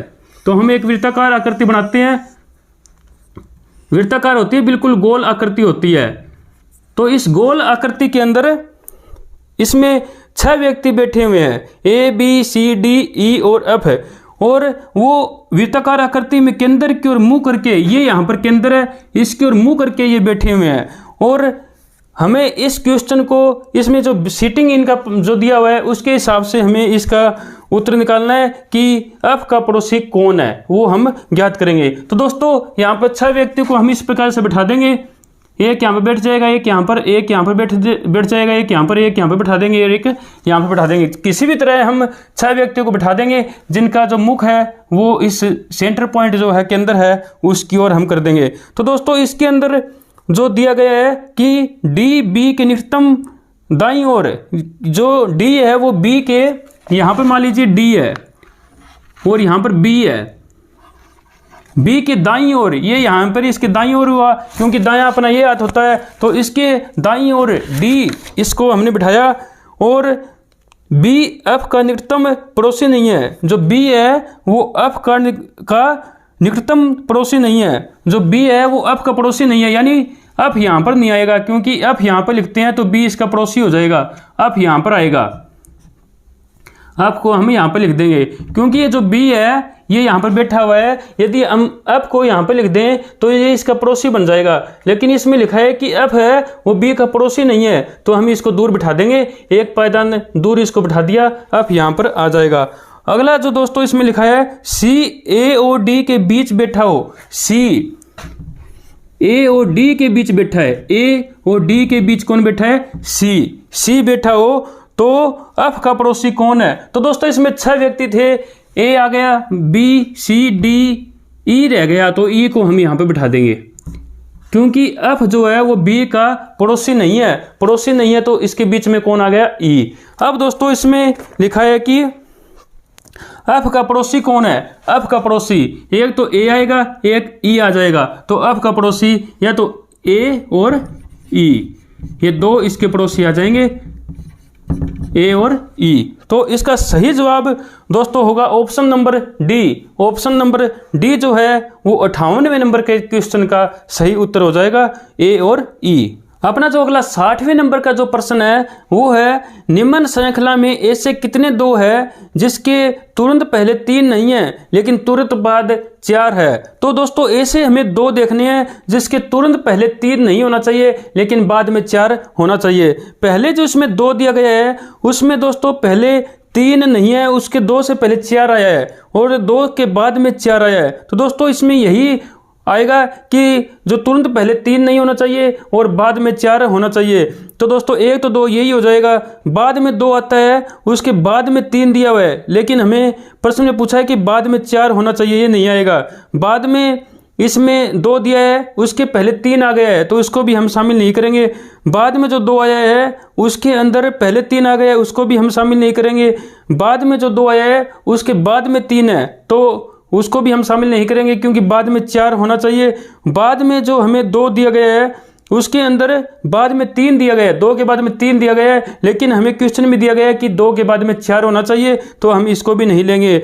आगे जो क्वेश्चन है उसमें 2 से पहले 3 दे दिया गया है तो जो प्रश्न में दिया गया कि 2 से पहले 3 नहीं होना चाहिए और 2 के बाद में 4 होना चाहिए तो इसको भी हम नहीं लेंगे। अगला जो 2 आता है उसके अंदर पहले 4 दिया गया है और बाद में भी 4 दिया गया है तो दोस्तों इसको हम ले लेंगे क्योंकि पहले 3 नहीं है और बाद में 4 है। और अगला जो लास्ट में जिसमें जो 2 दिया गया है उसके पहले 3 आ गया है तो हम इसको नहीं लेंगे। तो ऐसे दोस्तों कुल सिर्फ 2 ऐसे 2 बनते हैं जिसके पहले 3 नहीं है और बाद में 4 है। तो इसका उत्तर ऑप्शन नंबर ए हो जाएगा जिसमें 2 लिखा हुआ है। तो 60वें नंबर का जो क्वेश्चन है उसका उत्तर अपना होगा ए 2। अपना जो अगला 61वें नंबर का जो क्वेश्चन है वो देखते हैं दोस्तों। अब उसमें लिखा है कि लुप्त अक्षर ज्ञात करके श्रृंखला पूरी करें। तो हमें एक श्रृंखला दी गई है और हमें उस श्रृंखला में जो लुप्त पद है उनको भरने हैं और इस श्रृंखला को पूरा करना है। तो दोस्तों इस श्रृंखला को हम लिख लेते हैं बोर्ड पर। और इस श्रृंखला में कुछ ऐसा लिखा गया है कि ए फिर B C B A B A C A और सी इस प्रकार से हमें दी गई है। और इसका जो ऑप्शन नंबर जो डी होगा वो इसका सही जवाब होगा। और इस ऑप्शन नंबर डी को हम इसके अंदर भर के देखते हैं। और ऑप्शन नंबर डी में दिया गया है B A C B B. इसको हम यदि भरते हैं तो B A C B B ये हम इसको इस प्रकार से भरेंगे। तो अपनी देखते हैं दोस्तों किस प्रकार से श्रृंखला बनती है।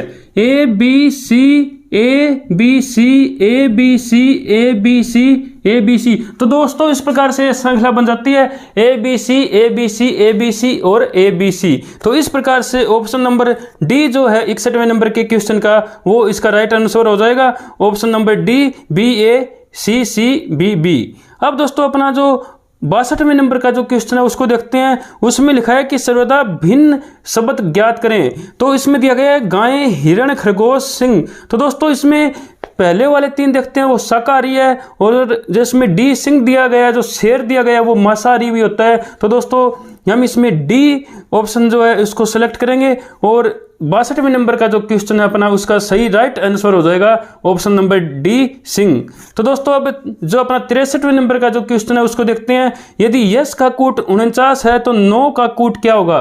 तो दोस्तों यश का कूट जो यश का जो है इसमें कूट दिया गया है हमें 49 और हमें बताना है 9 का कूट क्या होगा।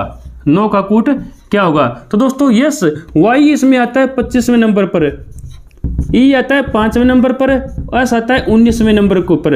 इनको हम जोड़ते हैं तो अपना आ जाएगा 49वें नंबर पर। तो इसी प्रकार से हमें इसको ज्ञात करना है। अन अपना आता है 14वें नंबर पर और ओ अपना आता है 15वें नंबर पर।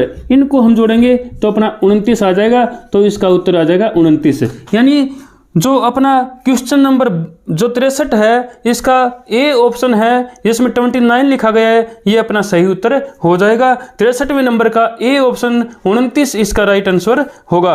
अब दोस्तों 64वें नंबर का जो क्वेश्चन है उसमें लिखा गया है यदि केला सेब है, सेब अंगूर है, अंगूर आम है, आम काष्ठफल है, काष्ठफल तरबूज है तो निम्न में से कौन सा एक पीला फल है। तो दोस्तों पीला फल हमें पता है आम होता है और इसमें आम को लिखा गया काष्ठफल और दोस्तों इसलिए हमारा उत्तर हो जाएगा काष्ठफल क्योंकि इसमें पीला फल पूछा है और जो पीला फल होता है वो अपना आम होता है और आम को इसमें काष्ठफल बोला गया है तो काष्ठफल इसका सही उत्तर हो जाएगा। तो ऑप्शन नंबर जो 64वें नंबर के क्वेश्चन का डी उत्तर है वो अपना आंसर जो इसमें डी है वो इसका सही जवाब हो जाएगा। अब दोस्तों अपने जो मैथ का जो पोर्शन है वो शुरू होता है। हमने अपने जो मैथ का जो पोर्शन शुरू होता है तो हमने जो अपने रीजनिंग का जो पोर्शन है उसको अब समाप्त कर दिया है। तो अब हम अपना मैथ का जो अपना पहला प्रश्न देखते हैं और वो आता है अपना 66वें नंबर का जो प्रश्न आता है और उसमें लिखा है कि 2 संख्याओं का योग 100 है, उन संख्याओं का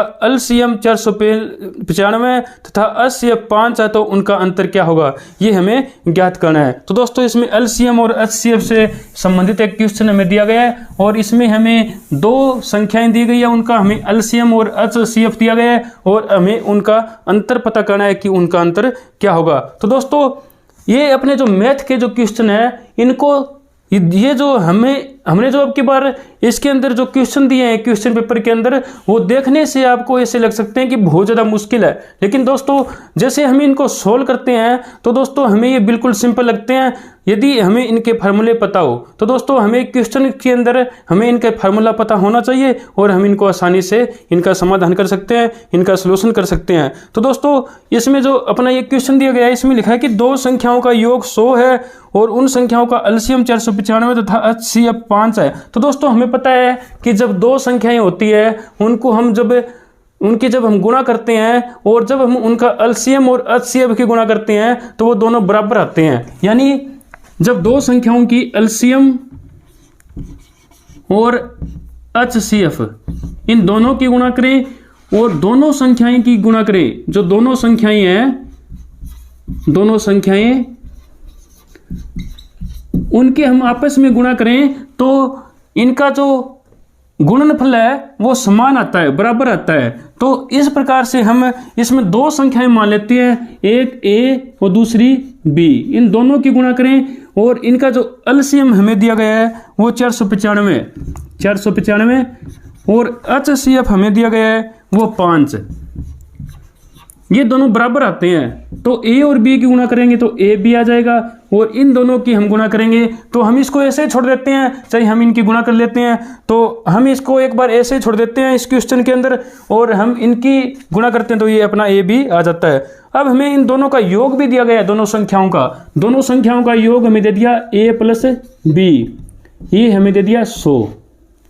यदि हमें इनकी गुणा करने की जरूरत पड़ी तो हम इनकी गुणा भी कर लेंगे, लेकिन एक बार हमें इसको ऐसे भी छोड़ सकते हैं क्योंकि क्या पता हमें इसी रकम से अपना जो क्वेश्चन है वो सोल्व हो जाए। अब दोस्तों हम देखते हैं कि आगे इस क्वेश्चन को देखो। अब a प्लस बी जो हमें 100 आ गया और ए बी अपना आ गया 495 गुणा 5। अब हम इसको हल करते हैं तो इस क्वेश्चन के अंदर हमें देखना है कि निकालना क्या है, हमें निकालना है दोनों संख्याओं का अंतर, यानी a माइनस बी निकालना है, ये हमें निकालना होगा इस क्वेश्चन के अंदर।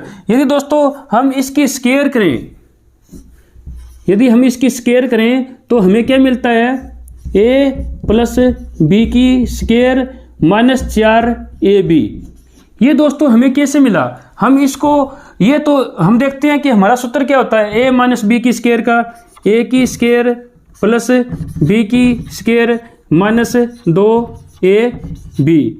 इसका दोस्तों फार्मूला तो ये होता है, लेकिन हमने इसके बराबर में ये क्यों लिखा। दोस्तों इसके बराबर में हम ये भी लिख सकते हैं। तो दोस्तों मैं इसको ऐसे सिद्ध करके बताता हूँ आपको कि हम इसके बराबर में ये हम क्यों लिख सकते हैं।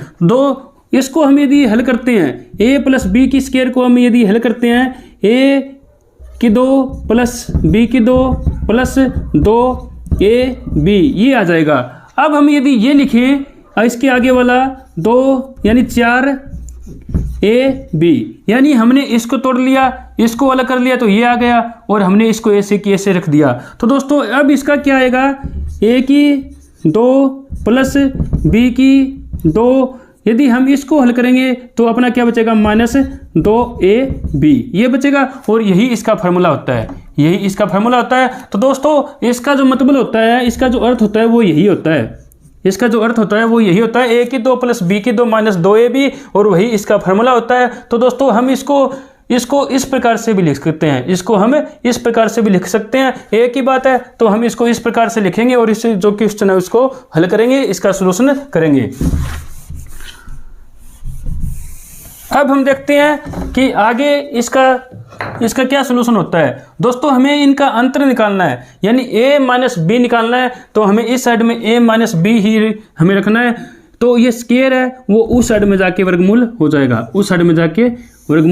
जाएगा, तो दोस्तों अब a प्लस बी की स्क्वायर, a प्लस बी कितना था अपना 100 की स्क्वायर माइनस 4 का इसमें 4 रखना है। ए बी क्या था अपना, ए बी था ये कि 400, बीच में कोई निशान नहीं है तो गुणा का 495 के गुणा में 5 ये था, यानी a प्लस बी था अपना 100 तो 100 रख लिया, स्क्वायर है तो स्क्वायर रख दिया, 4 का 4। ए बी क्या मान था 495 गुणा 5, वो हमने 495 गुणा 5 रख दिया और क्या है वर्गमूल।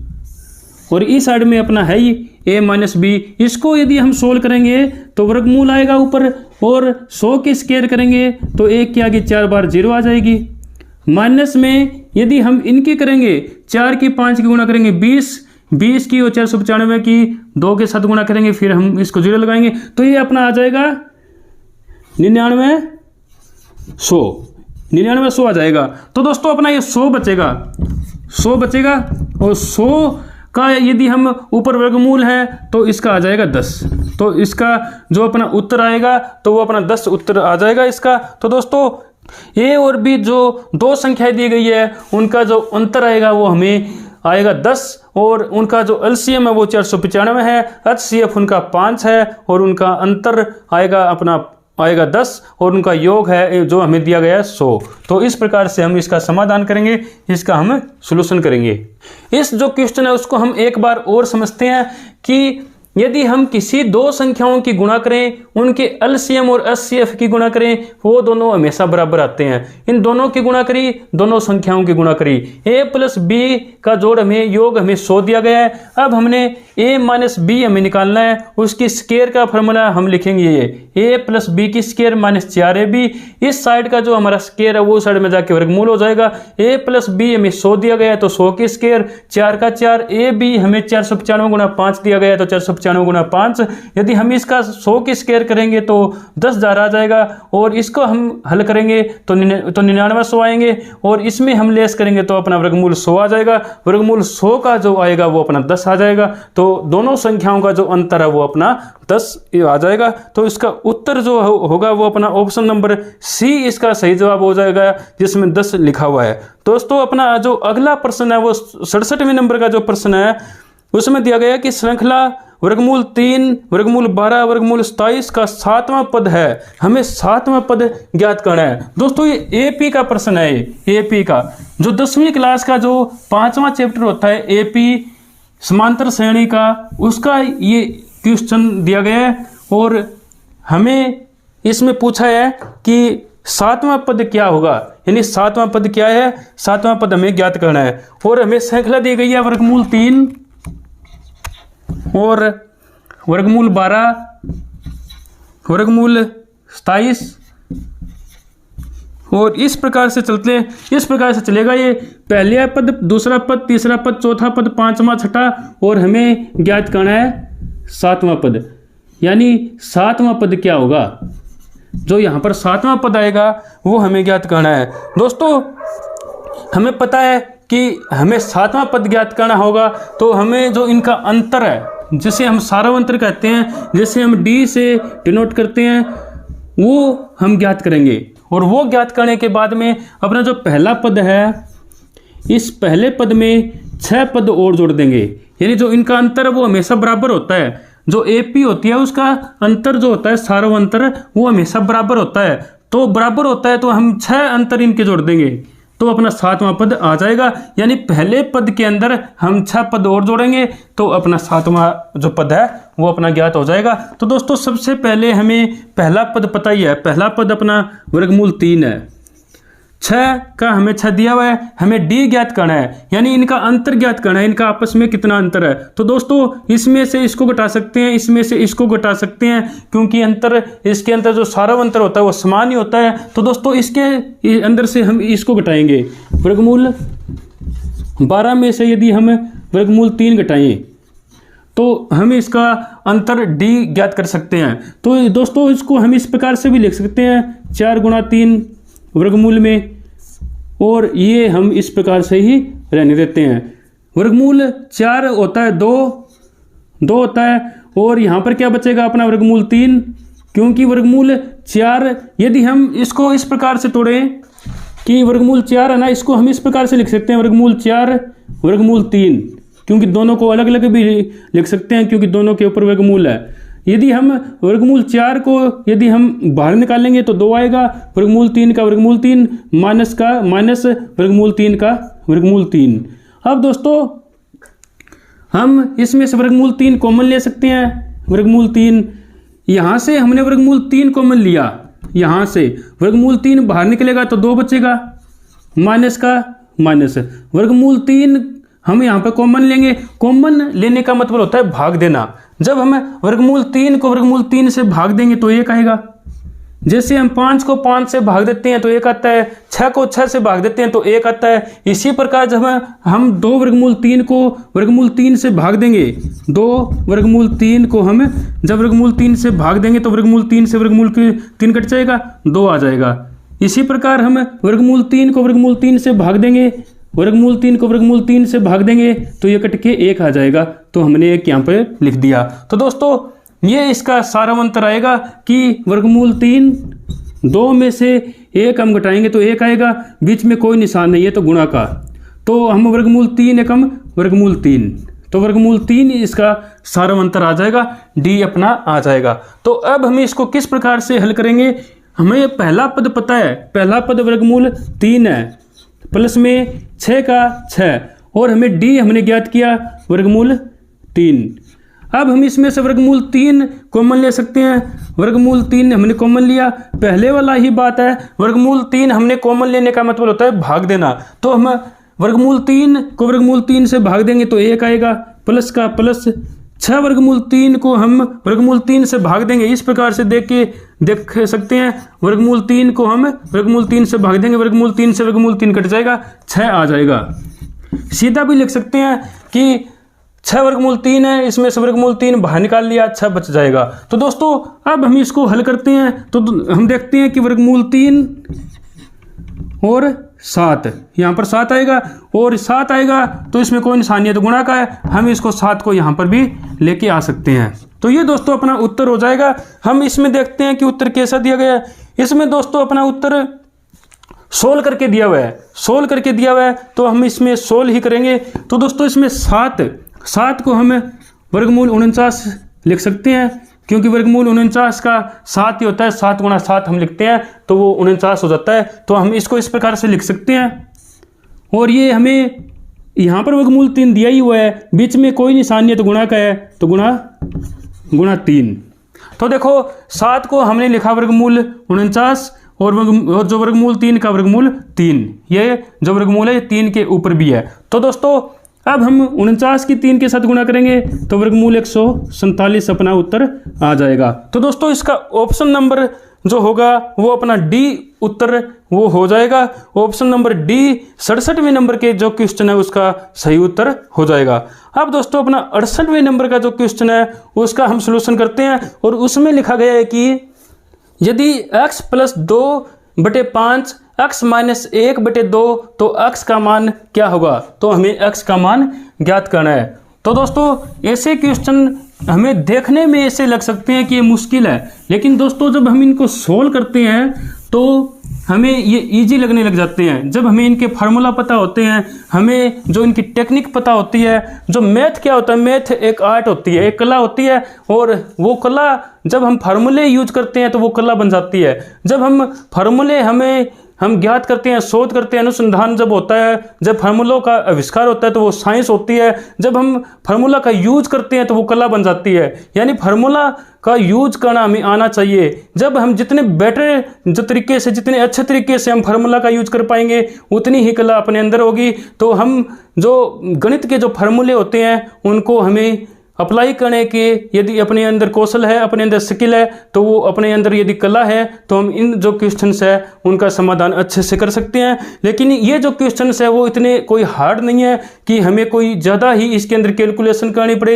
ये बेसिक जो क्वेश्चंस है ये हमें अपने जो स्कूली जो शिक्षा होती है उसके अंदर भी हमें देखने को मिल जाते हैं। जैसे कि हमें छठी से लेकर जो 10वीं तक का जो अपना गणित होता है उसके अंदर ये क्वेश्चन हमें देखने को मिल जाते हैं। तो इसके अंदर कोई ऐसा कोई बड़ा कोई कैलकुलेशन नहीं है जिसके लिए हमें कोई विशेष प्रयत्न करना पड़े, हमें कोई विशेष प्रयास करना पड़े। सिर्फ हमें इसके अंदर एक चीज करने की जरूरत है, वो है निरंतर अभ्यास। यदि हम इन चीज़ों का निरंतर अभ्यास करेंगे तो हमें इसके जो फार्मूले हैं वो हमें अप्लाई करने आ जाएंगे, हम उनका आसानी से प्रयोग कर सकेंगे और हम इनका समाधान, इनका सोल्यूशन भी ज्ञात कर सकेंगे। ये फार्मूले हमें इसलिए ही दिए गए हैं ताकि हमें जो मैथ की जो संबंधित जो अपनी समस्याएं हैं, जो अपनी प्रॉब्लम्स है, उनका हम अच्छे से शीघ्रता से उनका सोल्यूशन कर सकें, ताकि हमें जो ये फार्मूले हमें जो लग रहे हैं, जो हमें समस्याएं लग रही है, वो हमारी समस्या न बन सके और हम अपना जो काम इनसे निकलवा सकें। तो दोस्तों इसलिए ये फार्मूले हमने जो जो मैथमेटिशियंस है उन्होंने ये जो फार्मूले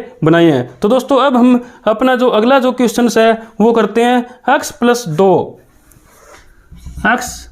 2 भाग में 5, और इसमें आगे लिखा है कि x माइनस 1 बटे में 2। तो अब हमें x का मान ज्ञात करना है, इसके अंदर कि x का मान क्या होगा। दोस्तों इसमें x का मान हमें निकालना है तो हम इसका ऑप्शन को लेकर भी निकाल सकते हैं और इसको हल करके भी निकाल सकते हैं। यदि हम इनकी r पर गुणा करते हैं 2 की x के साथ करेंगे 2x, प्लस का प्लस 2 की 2 के साथ करेंगे 2 दूनी 4, बराबर भी का निशान है तो बराबर का, 5 की x के साथ करेंगे 5x, माइनस का माइनस 5 की 1 के साथ करेंगे 5। अब x वालों को हम एक साथ रखेंगे क्योंकि हमें x का मान निकालना है। 2x का 2x, ये 5x इस साइड में लेके आएंगे तो ये उस साइड में प्लस का है, क्योंकि आगे कोई निशान नहीं है तो प्लस का है, इस साइड में आके माइनस का हो जाएगा। 5x बीच में बराबर है तो बराबर हम जो संख्याएं हैं वो उस साइड में लेके जाएंगे, वहां से पहले से मौजूद है -5। अब ये प्लस के 4 है वो उस साइड में जाएंगे तो माइनस के 4 हो जाएंगे। 2x में से 5x हम लेस करेंगे, माइनस के 3x बचेंगे, और उस साइड में माइनस के 5 और माइनस के 4 ऐड होके माइनस के 9 हो जाएंगे। माइनस से माइनस कटेगा, x का मान आ जाएगा 9/3 यानी 3 तिया 9। x की वैल्यू अपनी आ जाएगी 3। यानी इस प्रकार हम x का मान निकालेंगे कि x का मान कितना आया 3। यदि हम इस क्वेश्चन की पुष्टि करें, इस क्वेश्चन का हम यदि जस्टिफाई करें तो वो भी हम कर सकते हैं। हम इसको किस प्रकार से करेंगे कि x का जो मान है उसको हम इस समीकरण के अंदर रख देंगे कि x जहाँ पर भी दिखता है वहाँ पर हम 3 रख देंगे।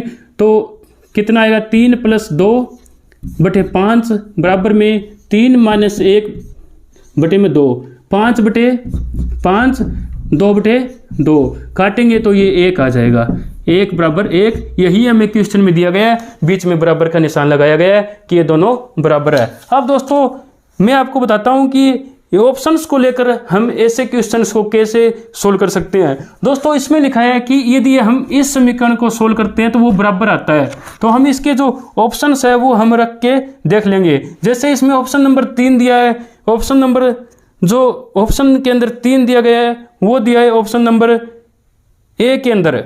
ऑप्शन नंबर ए में 3 दिया गया है तो हम 3 को इसके अंदर रख के देखते हैं तो वो 1 बराबर 1 यानी दोनों बराबर आ जाते हैं, तो ऑप्शन नंबर ए इसका सही जवाब हो जाएगा। इस प्रकार हम ऑप्शन से भी इस क्वेश्चन को सोल्व कर सकते हैं। अब अपना जो 69वें नंबर का जो क्वेश्चन है वो देखते हैं। एक संख्या के 89% और उसी संख्या के 73% के बीच अंतर 448 है, उस संख्या का 49% क्या होगा। उस संख्या का हमें 49% निकालना है। ये प्रतिशत का क्वेश्चन हमें दिया गया है और इसमें हमें संख्याओं का परसेंटेज देकर हमें किसी संख्या का प्रतिशत निकालने के लिए बोला गया है। तो दोस्तों इसको हम किस प्रकार से हल करेंगे। इसके अंदर लिखाया गया है कि एक संख्या का 89% और उसी संख्या का 73% के बीच अंतर 448 है। यानी एक संख्या है उसका देखिए हम 89% और उसी संख्या का देखें 73%, तो उसका जो अंतर आता है वो 448 आता है। यानी 89% निकालेंगे किसी संख्या का और फिर उसी संख्या का हम निकालेंगे 73%। इन दोनों का अंतर कितना आता है 448 दिया है। यानी इन दोनों का जो अंतर है 16% है। 16% हमें 448 दिया गया है, तो जो 448 है वो 16% के बराबर है। 16% के बराबर है। यदि हम इसको 100% निकालना चाहते हैं, इसकी पूरी संख्या निकालना चाहते हैं, तो हम इसको 100 से गुणा कर देंगे, ये अपनी पूरी की पूरी संख्या आ जाएगी। यानी 448 जो है ये 16% है। हम इसकी पूरी संख्या निकालें तो हम इसको 100 से गुणा कर देंगे। अब हमें पूछा है कि इस संख्या का 49% क्या होगा। दोस्तों इसका बहुत सारे मेथड हो सकते हैं। एक मेथड तो ये हो सकता है कि हम इसको पूरी की पूरी संख्या निकालें, यानी इसका सोल्यूशन करें, फिर हम उसका 49% निकालें, या फिर हम सीधा ही इसका 49% भी निकाल सकते हैं। 49/100 हम इसको निकालेंगे, 100 से 100 कट जाएगा और 16 को ये काटेंगे, 16 दूनी 32 आया, बचा कितना 128 आएगा। 128 का यदि हम 16 से भाग देंगे तो वो आ जाएगा अपना 8 अपना आ जाएगा। तो अब हम करते हैं 28 की और 49 की गुणा, तो वो अपना उत्तर आ जाएगा 1372 अपना उत्तर आ जाएगा। ऑप्शन नंबर इसमें दिया गया है जो सी ऑप्शन इसके अंदर दिया गया है 69वें नंबर का जो क्वेश्चन है उसका सही उत्तर सी ऑप्शन हो जाएगा 1372 जो हमें दिया गया है वो इस प्रकार से हम निकाल लेंगे। जैसे दोस्तों हम इसको इस प्रकार से सीधा ना करके हम सबसे पहले इसका 448 बटे में 16 जो है गुणा में 100 है इसका हम निकालेंगे। ये हमारा 28 पर कटेगा, ये 28 पर कट रहा है ना, 28 पर ये कटेगा तो 16 दूनी 32, 12 बचा 8, 16 8 128 तो ये 2800 आएगा। फिर हम इसको करेंगे 49% क्योंकि इसमें 49% पूछा है तो 49 बटे 100, 2 0 से 2 0 बात वही आनी है 28 गुणा 49, 28 गुणा 49 तो वो आएगा अपना 1372।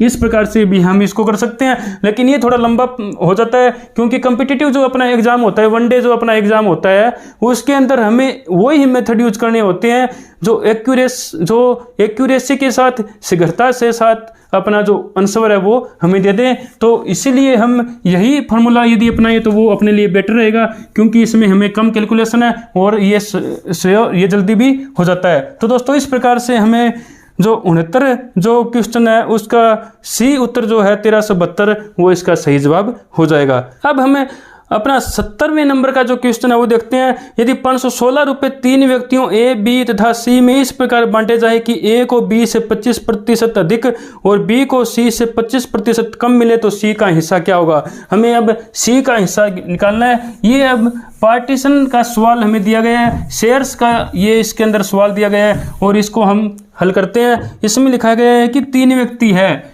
ए बी सी, ये कहता है कि 516 रुपये ये आपस में बांटते हैं। जो टोटल जो अमाउंट है इसमें जो टोटल अमाउंट हमें दी गई है वो दी गई है 516 रुपये।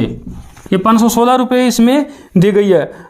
ये इस प्रकार से बांटते हैं कि ए को बी से 25% अधिक, बी को सी से 25% कम मिले तो सी का हिस्सा क्या होगा। हमें सी का हिस्सा पता ही नहीं है। यदि हमें सी का हिस्सा इस क्वेश्चन के अंदर दिया हुआ होता तो हमें फिर ये फिर क्वेश्चन ही नहीं बनता फिर, क्योंकि इसमें सी का हिस्सा पूछा है। सी का हिस्सा यदि इस क्वेश्चन के अंदर दे देते तो वो इसका फिर ये क्वेश्चन ही नहीं बनता। तो हमें पता ही नहीं है कि सी का हिस्सा क्या है तो हम इसमें 100 मान लेते हैं कि 100 हमने माना। और इसमें लिखा है कि बी को सी से 25% कम मिले, बी को सी से 25% कम मिलते हैं तो इसको 75 मिले होंगे, क्योंकि बी को सी से 25% कम मिले हैं तो इसको 75 मिले होंगे, क्योंकि हम 100 का यदि 25% यदि निकालेंगे तो वो आएगा 25, तो 25 इसको कम यदि मिले तो इसको 75 मिले होंगे। अब कहता है कि ए को बी से 25% अधिक है, ए को है ना वो इससे 25% अधिक मिले हैं। 75 का यदि हम 25% करेंगे 25 बटे 100 काटेंगे तो 4 पर 75 बटे 4 यानी ये अपना आ जाएगा 18.75 अपना आएगा। तो अब हम इसको ज़्यादा मिला है तो हम इसमें जोड़ देंगे तो वो अपना आएगा 93.75 ये आ जाएगा। तो दोस्तों इस प्रकार ये बांटेंगे 516 रुपये को, इसका 100 रुपये होगा तो इसका 75 रुपये होगा, इसका जो 93.75 रुपये होगा। तो इस प्रकार से बांटेंगे। हमें सी का हिस्सा निकालना है, सी का हिस्सा निकालना है और जो निकालना होता है उसको हम हमेशा मल्टीप्लाई में करते हैं उसके। तो दोस्तों देखते हैं हम इसको कैसे करेंगे कि 516 इसमें रुपये दिए गए हैं और इनका जो कुल शेयर बनता है वो हम इनको जोड़ लेंगे, यानी 100 और 75 को जोड़ेंगे 175 और इनको हम जोड़ेंगे तो 93.75। यदि हम इसको जोड़ते हैं तो 75 8 और 17 में 9 जोड़ेंगे 26 268.75। हमें सी का निकालना है तो हम सी का गुणा कर देंगे 100। बी का निकालना होता तो बी का गुणा करते 75, ए का निकालना होता तो ए का गुणा करते हम यहाँ पर 93.75। यदि हम इसका सॉल्यूशन करेंगे तो इसका सॉल्यूशन अपना आ जाएगा 192 रुपये। 70वें क्वेश्चन का जो उत्तर आएगा वो इसका बी ऑप्शन आ जाएगा 192 रुपये। 192 रुपये इसका उत्तर आ जाएगा। दोस्तों इसके अंदर कुछ कैलकुलेशंस जरूर हमें करनी पड़ेगी, लेकिन ये कैलकुलेशंस करने के बाद में जो इसका उत्तर आएगा वो 192 आएगा। और ये कैलकुलेशंस इसमें हम कर सकते हैं कि ये जो पॉइंट है इसको हटाएंगे तो इस पूरे के बटे में 100 कर देंगे, ये 100 ऊपर जाएगा तो यहाँ पर 10,000 इसके गुणा में हो जाएंगे, और जब हम इसको काटेंगे तो 192 इसका उत्तर आ जाएगा। तो 70वें नंबर का जो क्वेश्चन है इसका राइट आंसर होगा वो ऑप्शन नंबर बी इसका सही जवाब हो जाएगा, 192 रुपये। अब दोस्तों 71वें नंबर का जो क्वेश्चन है उसको करते हैं। एक निश्चित राशि पर 6 वर्षों के लिए साधारण ब्याज उस राशि का 9/25वां भाग है तो ब्याज की दर क्या होगी। दोस्तों ये साधारण ब्याज का क्वेश्चन है, बिल्कुल सिंपल क्वेश्चन है। देखने से ऐसे लगता है कि ये थोड़ा मुश्किल होगा, लेकिन यदि हम इसको समझ के करते हैं तो ये बिल्कुल आसान क्वेश्चन बनता है। एक निश्चित राशि पर 6 वर्षों के लिए साधारण ब्याज उस राशि का 9/25वां भाग है। यानी जो साधारण ब्याज है ना, जो साधारण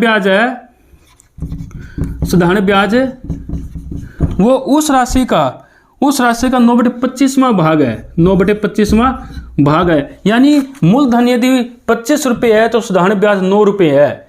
यानी मान लीजिए मूलधन 100 रुपये है, उस पर ब्याज 10 रुपये है तो 10/100वां भाग हुआ। इसी प्रकार यहाँ पर दिया है कि यदि मूलधन 25 रुपये है तो ब्याज उस पर 9 रुपये हो जाता है, तो साधारण ब्याज कितना हुआ 9/25वां भाग। तो इसमें साधारण ब्याज आ गया अपना 9 रुपये। और अब हमें पूछा है ब्याज की दर, और इसमें समय भी दिया गया है 6 वर्ष।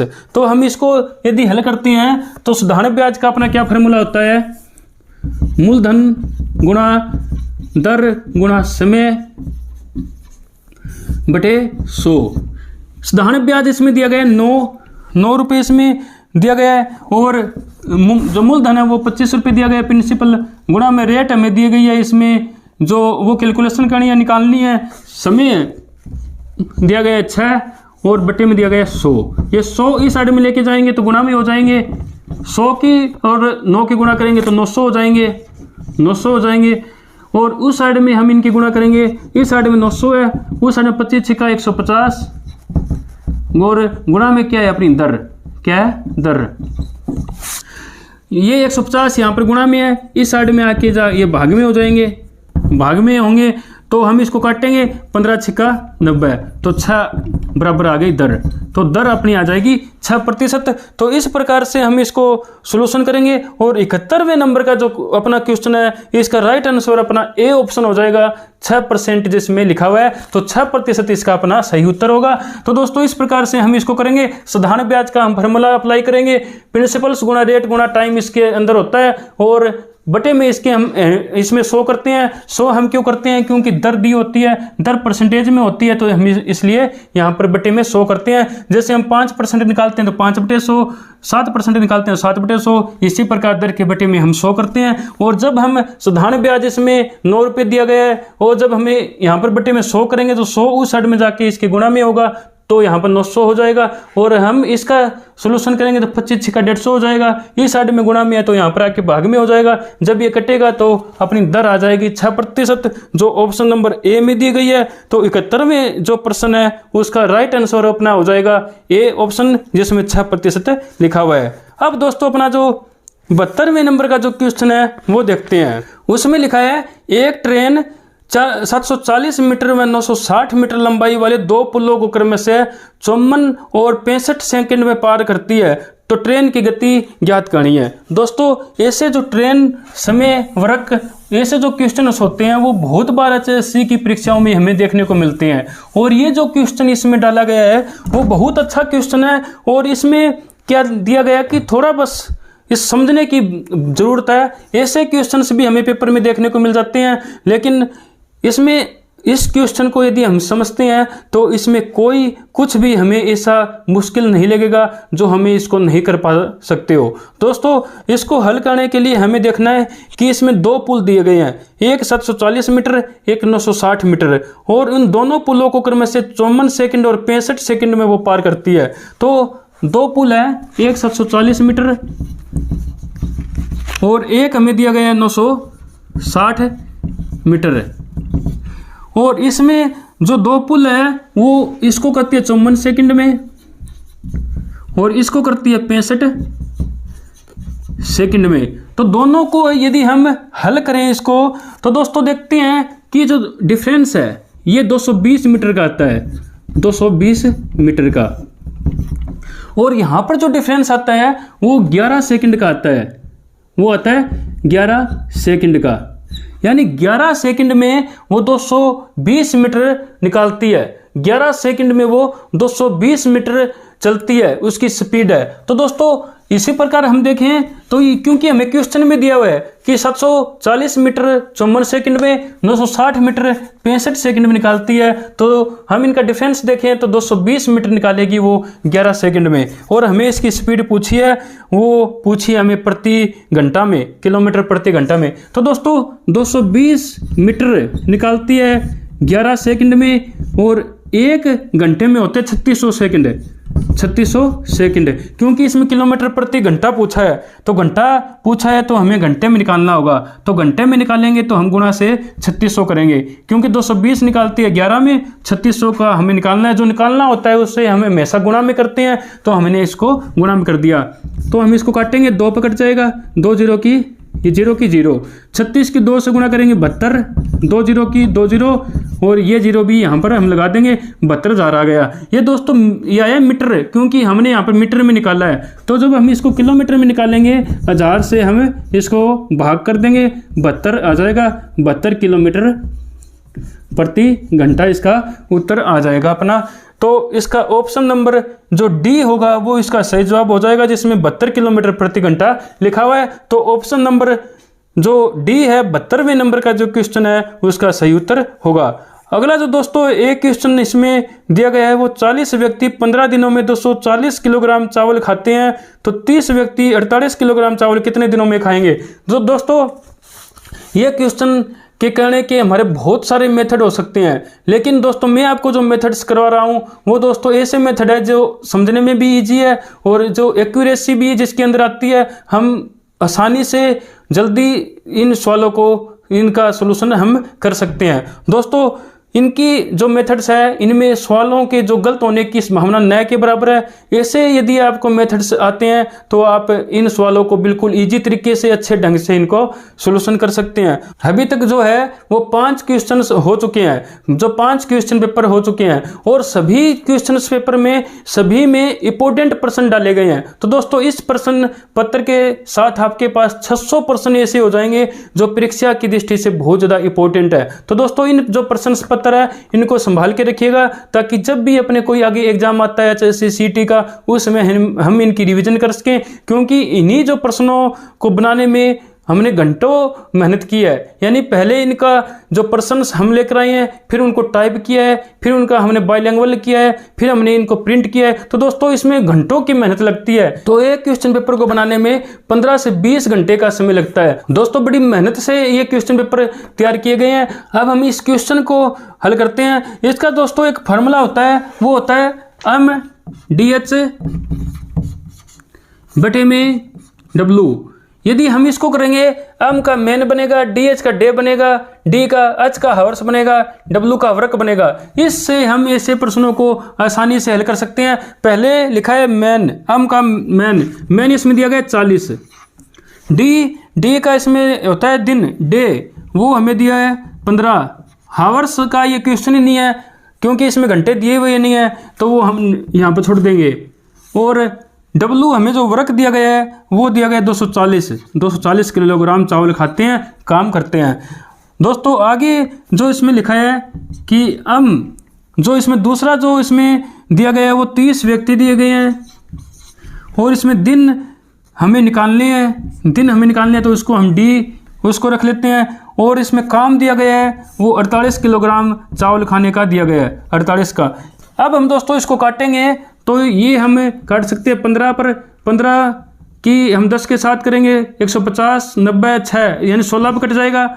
आगे हम इसको अलग काटना है, उसको अलग काटना है, तो अब हम इसको काटेंगे 8, ये 20, हम आगे काटेंगे इसको 10, ये 4, ये कट जाएगा 2 पर, 5 पर, यानी 5/2 इसका आ जाएगा, 5/2 इसका आ जाएगा। इस साइड में, उस साइड में काटेंगे तो ये कट जाएगा, हम काटें तो 2 पे काट के देखते हैं, 15 और 24, फिर 3 पे कट जाएगा, 8 और 5 यानी 5/8। इस साइड में अपना आया 5/2। ये इसको हम ऐसे भी काट सकते हैं कि 40 को 6 से काटेंगे, 6 से हम गुणा करेंगे 240 आएगा, 40 6 240, 6 पे कट जाएगा। फिर हम इसको 3 पे काट देंगे, इसलिए 5 आ जाएगा, इसका 2 आ जाएगा, 5/2। इसको हम कैसे भी कर सकते हैं किसी भी टेबल पर। तो इस साइड में आएगा 5/2, इस साइड में आएगा 5/8। अब हमें क्योंकि यहाँ पर डी है तो डी, ये यहाँ पर किस में है, गुणा में है, यहाँ पर आके भाग में हो जाएगा 5/8। और जब हम इसको हल करेंगे 5/2 और ये क्या होगा, उल्ट जाएगी 8/5, 5 से 5 कट जाएगा, 2 चौके 8, 4 आ जाएगा 4D, यानी 4D आ जाएगा। इसका सही उत्तर होगा 4 दिन। तो ऑप्शन नंबर ए जो है वो इसका सही जवाब हो जाएगा, जिसमें इसमें 4 दिन लिखे हुए हैं। तो 73वें नंबर का जो क्वेश्चन है इसका सही उत्तर हो जाएगा ए ऑप्शन, 4 दिन इसका सही उत्तर होगा। अपना जो 74वें नंबर का जो प्रश्न है वो हम देखते हैं, जिसमें लिखा गया है कि यदि 2 वृत्तों की परिधि का अनुपात 8:10 हो तो उनके क्षेत्रफलों का अनुपात क्या होगा। हमें क्या दिया गया है, जो वृत्त है, वृत्त की परिधि का अनुपात हमें दिया गया है, हमें उनका क्षेत्रफलों का अनुपात हमें निकालना है। जो वृत्त की परिधि का जो फॉर्मूला होता है वो होता है 2πr, 2πr एक में। और यहाँ पर भी ये अनुपात दिया गया है 8:10, यहाँ पर भी लिखे हम 2πr। तो दोस्तों ये अनुपात हमें दिया गया है, और इस अनुपात में क्योंकि 2 वृत्त है, इस वृत्त का जो परिधि है 2πr, इस वृत्त की परिधि है वो भी 2πr, और इसकी अनुपात 8:10 ये हमें दिया गया है। 2π से 2π कट जाएगा, यहाँ पर r अपना आ गया 8, यहाँ पर r आ गया 10। और इसमें लिखा है कि क्षेत्रफलों का अनुपात क्या होगा। क्षेत्रफल होता है πr², जो वृत्त का क्षेत्रफल होता है πr²। यदि हम इसको करते हैं तो πr² को, तो क्या होगा कि पाई से पाई कट जाएगा, यहाँ पर r² बचेगा, r क्या है 8, 8² 64, और यहाँ पर भी r², 10² करेंगे 100। तो इस प्रकार से इसका अनुपात आ जाएगा 64:100, इसका अनुपात आ जाएगा। तो ऑप्शन नंबर सी जो डी होगा 74वें नंबर का क्वेश्चन का, वो इसका सही जवाब हो जाएगा। तो इस प्रकार से हम इस प्रश्न को हल कर देंगे, क्योंकि इसके अंदर परिधि दी गई है। परिधि का फॉर्मूला होता है 2πr, 2π से 2π कटेंगे तो r आ जाएगी अपनी 8:10, इसकी 8 आएगी, इसकी 10 आएगी। यदि हमें क्षेत्रफलों का अनुपात निकालना है तो πr², क्योंकि 2 वृत्त है, एक वृत्त ये है, एक वृत्त ये है, हमें पाई से पाई कटेगा, और r² यानी r कितना है 8, 8² 64, 10² 100, तो 64:10 इसका उत्तर आ जाएगा। तो ऑप्शन नंबर डी जो होगा वो इसका सही जवाब हो जाएगा। अपना जो अगला जो क्वेश्चन है वो है 75वें नंबर का जो क्वेश्चन है, जब एक सिक्के को 6 बार उछाला जाता है तो संभव प्राप्तियां हैं, यानी जो परिणाम क्या हो सकते हैं, कितने परिणाम आ सकते हैं। जब एक सिक्के को 6 बार उछाला जाता है तो कितने तरह के जो परिणाम है वो आ सकते हैं। दोस्तों जब ऐसे क्वेश्चन हमारे सामने आ जाए, जब एक सिक्के हो उसके जो रिजल्ट्स आएंगे वो 2 प्रकार के आएंगे, या तो टेल आएगा या हेड आएगा, यानी 2 तरह का रिजल्ट आएगा। और इसमें उछाले जाते हैं 6 बार, तो 2 की 6 कर देंगे हम, 2 की 6 बार गुणा कर देंगे। तो हम कैसे करेंगे, 2 गुणा 2 गुणा 2 गुणा 2 गुणा 2 गुणा 2, यानी 2 की 2 से 6 बार गुणा कर देंगे। तो जब हम इनकी गुणा करेंगे 4 गुणा 4, तो ये अपना आ जाएगा 64। तो 64 इसका सही जवाब होगा। अपना जो अगला जो क्वेश्चन आता है 76वें नंबर का, वो है 279 में कौन सी न्यूनतम संख्या जोड़ने पर वह एक पूर्ण वर्ग संख्या बन जाएगी। 279 है, 279 2 7 9। इसमें दोस्तों यदि हम 20 जोड़ दें तो 289 हो जाएगा, जो कि 17 का पूर्ण घन होता है। तो इसमें 20 अपना उत्तर होगा। ऑप्शन नंबर जो बी है वो इसका सही जवाब हो जाएगा। 88 से पूर्णतः विभाजित होने वाली 4 अंकों की सबसे बड़ी संख्या क्या है? दोस्तों ऐसे प्रश्नों को हल करने के लिए हमें ऑप्शंस का ही सहारा लेना सबसे अच्छा होता है। तो ऑप्शंस में इसमें सबसे बड़ी संख्या पूछा है, तो हम ऑप्शंस में देखेंगे कि सबसे बड़ी संख्या कौन सी है। तो इसमें सबसे बड़ी संख्या आती है, हम देखेंगे कि 9988। तो 9988 हम देखेंगे तो वो 88 से भाग नहीं होगी। तो हमें दूसरी जो सबसे बड़ी संख्या देखेंगे ऑप्शन के अंदर वो है कि 9944 है। 9944 हम देखेंगे तो वो 88 से पूर्णतः भाग हो जाएगी। तो दोस्तों वो हम भाग करेंगे तो 9944 को 88 से, तो ये पहले 1 पे कटेगा, फिर 11, 4, फिर 1 पे जाएगा, फिर ये 3 पर, फिर बचेगा कितना 12, 26, 2, 264, फिर ये 3 पे चला जाएगा, 113 आ जाएगा, पूर्णतः भाग चली जाएगी। तो दोस्तों इस प्रकार से इसका ऑप्शन नंबर ए जो होगा वो इसका सही जवाब हो जाएगा। 9944 इसका सही जवाब होगा। 4 अंकों की सबसे बड़ी संख्या है ये, जो 88 से पूर्णतः भाग हो जाती है। एक जो 78वें नंबर का अपना जो क्वेश्चन आता है, एक व्यक्ति ने 100 रुपये अपने मित्रों में बराबर बराबर बांटे। यदि उसके 5 मित्र अधिक होते तो प्रत्येक को 1 रुपये कम मिलता। उसके कितने मित्र थे? दोस्तों ऐसे क्वेश्चंस को भी हम हल करने के लिए ऑप्शन का सहारा ले सकते हैं। दोस्तों मैथ के अंदर यदि ऐसा है कि आता ही नहीं है, फार्मूला ही नहीं आता है, तो हम ऑप्शंस की मदद से बहुत सारे क्वेश्चन ऐसे निकल जाते हैं जिसका हम ऑप्शंस की मदद से उनका समाधान उनका हल कर सकते हैं। जैसे दोस्तों ये भी क्वेश्चन ऐसा है जो हम ऑप्शंस की मदद से हम इसका हल कर सकते हैं। दोस्तों कैसे करते हैं कि 100 रुपये है वो बराबर बराबर मात्रा में बांटेगा तो उसको 5 रुपये मिलते हैं। नहीं, 5 मित्र अधिक होते तो प्रत्येक को 1 रुपये कम मिलता। तो दोस्तों अब इसके अंदर ऑप्शन नंबर ए जैसे दिया हुआ है 25 उसके मित्र थे। यदि वह 5 रुपये बांटेगा, नहीं वो बराबर बराबर बांटेगा तो उसको 100 रुपये बांटने हैं, बराबर बराबर बांटेगा तो 4 रुपये देगा वो, तो 100 रुपये बन जाएगा। यदि 5 मित्र और होते यानी 25 की जगह 30 मित्र होते तो उसको 1 रुपये कम मिलता, यानी 4 की जगह 3 रुपये मिलते और वो बन जाते। लेकिन दोस्तों यहाँ पर पूरा नहीं आ रहा है, यहाँ पर भी 100 आना चाहिए था। अब हम इस प्रकार से चलते चलते जब हम 20 को देखेंगे हम पहले ही 20 को ले सकते हैं, हम इसको कर सकते हैं। अब दोस्तों इसको देखते हैं, बराबर बराबर करेंगे, 20 व्यक्तियों को 5 रुपये आएगा, 100 रुपये आ जाएगा। जब हम 5 इसकी बढ़ जाती है, 5 मित्रों की संख्या बढ़ जाती है तो 1 रुपये कम मिलता है, यानी 5 की जगह 4 मिलता है, 25 चौका 100। ये इसका 20 उत्तर सही आ जाएगा, क्योंकि जब 20 मित्र थे तो 5 के हिसाब से 100 रुपये उनको मिलते थे। जब 5 इसकी संख्या बढ़ गई मित्रों की जो क्वेश्चन के अंदर दिया गया है तो हमें 1 रुपये कम मिलता है, 5 की बजाय 4 रुपये मिलता है, तो हम 100 रुपये इस प्रकार से ये बंट जाते हैं। तो दोस्तों इसका ऑप्शन नंबर जो डी है वो इसका सही जवाब हो जाएगा। 78वें नंबर का जो क्वेश्चन है इसका ऑप्शन नंबर डी जिसमें 20 लिखा हुआ है वो हम उसको टिक हम करेंगे। अब दोस्तों 79वां जो क्वेश्चन है वो है, ए किसी निश्चित काम को 12 दिनों में पूरा करता है, बी ए की तुलना में 60% अधिक दक्ष है। दक्ष का मतलब होता है वो स्किल्ड है, यानी उसके अंदर कौशल है। उन दिनों की संख्या क्या होगी जिसके अंतर्गत बी उसी काम को पूर्णतः कर सकता है। दोस्तों ऐसे क्वेश्चंस को हम हल करने के लिए हमें पहले क्वेश्चंस को अच्छे से समझना होगा, हमें क्वेश्चन है उसको अच्छे से पढ़ना होगा।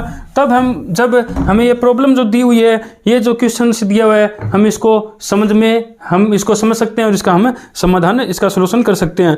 दोस्तों इसमें लिखा है कि एक किसी निश्चित काम को 12 दिनों में पूरा करता है, बी ए की तुलना में 60% अधिक दक्ष है, यानी बी ज़्यादा स्किल्ड है ए की तुलना में।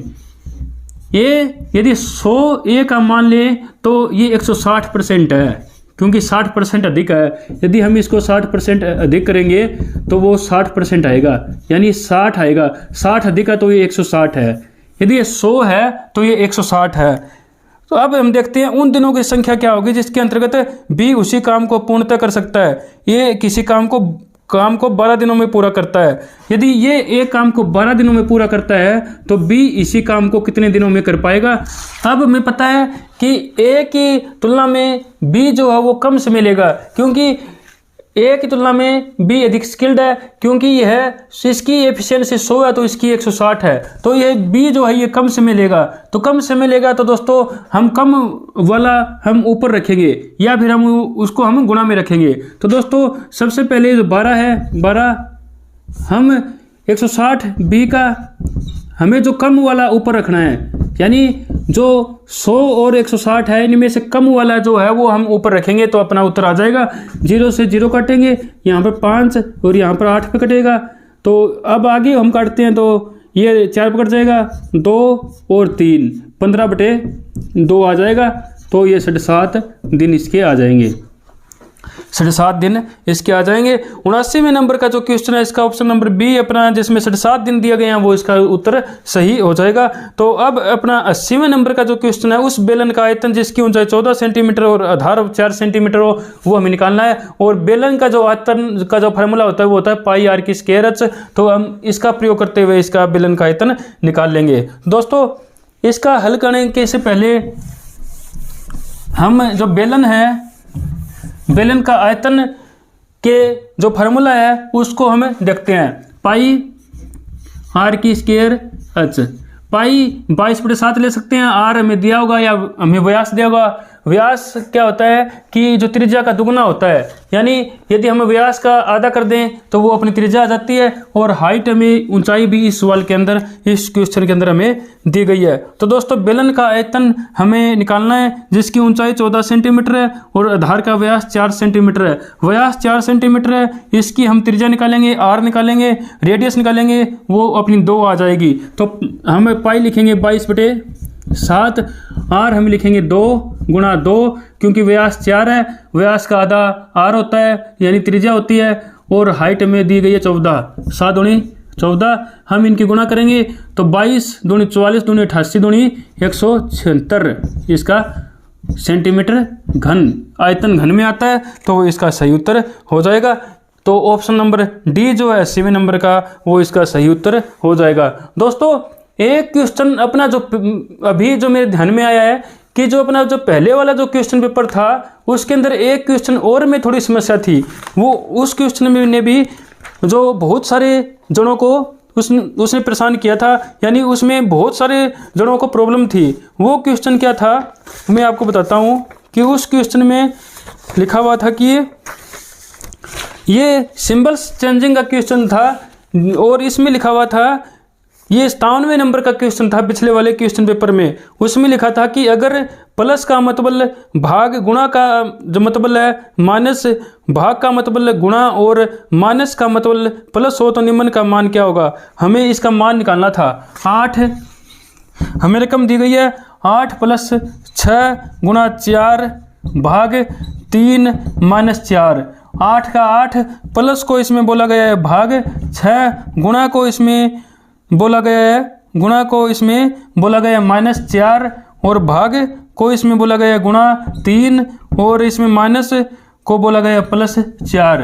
यदि हम इसको हल करेंगे, सबसे पहले भाग वाले को लेंगे, फिर गुणा वाले को लेंगे, फिर प्लस वाले को, लास्ट में माइनस वाले को लेंगे। 8 को 6 से भाग देंगे, 8/6 इस प्रकार से लिख सकते हैं, -4 गुणा में 3 + 4। तो सबसे पहले हमें ये भाग वाले को हल करना है, या फिर हम इसको ऐसे ही रहने देते हैं। तो हम इसको हम हल कर सकते हैं 4 गुणा में 3, तो 8/6 ये भाग में हमने ऐसे कि ऐसे हमने लिखा 8/6 -12 + 4, क्योंकि हमें हल तो सबसे पहले भाग वाले को ही करना है। तो क्योंकि हमने 4 गुणा 3 कर दिया तो इसका मतलब ये नहीं है कि हमने भाग वाला छोड़ दिया, क्योंकि भाग वाला तो हमें सबसे पहले ही जब हम उत्तर निकालेंगे सबसे पहले हमें इसका ही सॉल्यूशन करना होगा। अभी भी ये रहता है तो बाद में आगे सॉल्यूशन होगा। तो अब हम इसको 6 इसका एलसीएम ले सकते हैं, 8 प्लस, अब हमें इसको करेंगे तो अपना इसको काट लेते हैं, पहले काटते हैं तो 4 और ये 3। तो अब हम इसका एलसीएम लेंगे, इसका 3 एलसीएम आ जाएगा, 4 माइनस यहाँ पे कुछ नहीं तो 1 और यहाँ पर कुछ नहीं तो 1। दोस्तों एलसीएम जब हम लेते हैं तो इसको हम कैसे हल करते हैं, नीचे वाले को नीचे वाले के साथ भाग देना होता है, 3 को 1 से भाग देंगे 3 आएगा, जो आया है उसकी ऊपर वाले के साथ गुणा, 12×3 = 36, बीच में प्लस है तो प्लस, नीचे वाले को हम नीचे वाले से भाग देंगे तो 3 को 1 से भाग देंगे, 3 जो आया है उसकी ऊपर वाले के साथ गुणा, 4 तिये 12, तो 4 प्लस का है 12 प्लस का है 16, तो प्लस के हो गए, माइनस के 36 है बटे में 3, तो हम इसको करेंगे माइनस के बचेंगे कितने 20 बटे में 3, ये इसका उत्तर हो जाएगा। तो दोस्तों इस प्रकार से हम इसका उत्तर निकालेंगे। और ये इसमें दोस्तों बहुत सारे जो अपने लाइब्रेरी के जो थे उनको बहुत ज़्यादा समस्याएं आ रही थी इस क्वेश्चन के अंदर। कोई इसका -44/3 बता रहा था, कोई -20/3 बता रहा था, तो इसका राइट जो आंसर होगा वो बी ऑप्शन होगा, इसका -20/3 इसका सही उत्तर आ जाएगा। मैथ और जो रीजनिंग का पोर्शन करने के बाद में दोस्तों अब हम अपने लैंग्वेज के प्रश्न शुरू करते हैं। उसमें दोस्तों इंग्लिश और हिंदी के प्रश्न आते हैं। सबसे पहले हम हिंदी के प्रश्न करते हैं, उसके बाद में दोस्तों हम इंग्लिश के प्रश्न करेंगे। गंभीर का विलोम शब्द पूछा है तो दोस्तों सी ऑप्शन जिसमें वचाल लिखा गया है वो इसका विलोम शब्द हो जाएगा। 92 नंबर का प्रश्न आता है दोस्तों तुणीर शब्द का समानार्थक शब्द। दोस्तों तुणीर का मतलब होता है जो तर्कस होता है जिसके अंदर दोस्तों बाण को रखे जाते हैं, वो दोस्तों तुणीर होता है। इसका शाब्दिक अर्थ जो दोस्तों हम समानार्थी शब्द देखें तो दोस्तों इसका बी ऑप्शन जिसमें निसंग लिखा गया है वो दोस्तों इसका सही उत्तर हो जाएगा। दोस्तों आगे हम 93 नंबर का प्रश्न देखते हैं। चांदी का ऐनक लगाने का अर्थ दोस्तों इसका सी ऑप्शन किसी न किसी प्रकार प्रतिष्ठा बनाए रखना, ये दोस्तों इसका सही उत्तर हो जाएगा। सदैव का संधि विच्छेद हम देखें तो दोस्तों बी ऑप्शन जिसमें सदा प्लस में ए लिखा गया दोस्तों, ए और ए दो जोड़ कर दोस्तों बड़ा ए हो जाता है, तो बड़ा ए की मात्रा लग जाएगी तो सदैव शब्द बन जाएगा, तो इसमें बी ऑप्शन अपना सही उत्तर हो जाएगा। हमारे देश में खनिजों का वितरण बहुत खालिस्तान है, तो दोस्तों हमारे देश में खनिजों का वितरण असमान है, तो इसका डी ऑप्शन अपना सही उत्तर हो जाएगा। चोरी शब्द व्याकरण के अनुसार क्या है दोस्तों, हमको पता है कि चोरी क्या होती है, एक भाव होता है चोरी, इसका दोस्तों चोरी जो है ये भाववाचक संज्ञा होती है, तो यानी भाव होता है चोरी का, इसमें सी ऑप्शन इसका सही उत्तर हो जाएगा। मुहावरों का अर्थ दोस्तों इसमें सही हमें लगाना है, फूंक फूंक कर पाँव रखना, इसका दोस्तों अपना बी ऑप्शन जिसमें सोच समझ के कार्य करना वो होता है।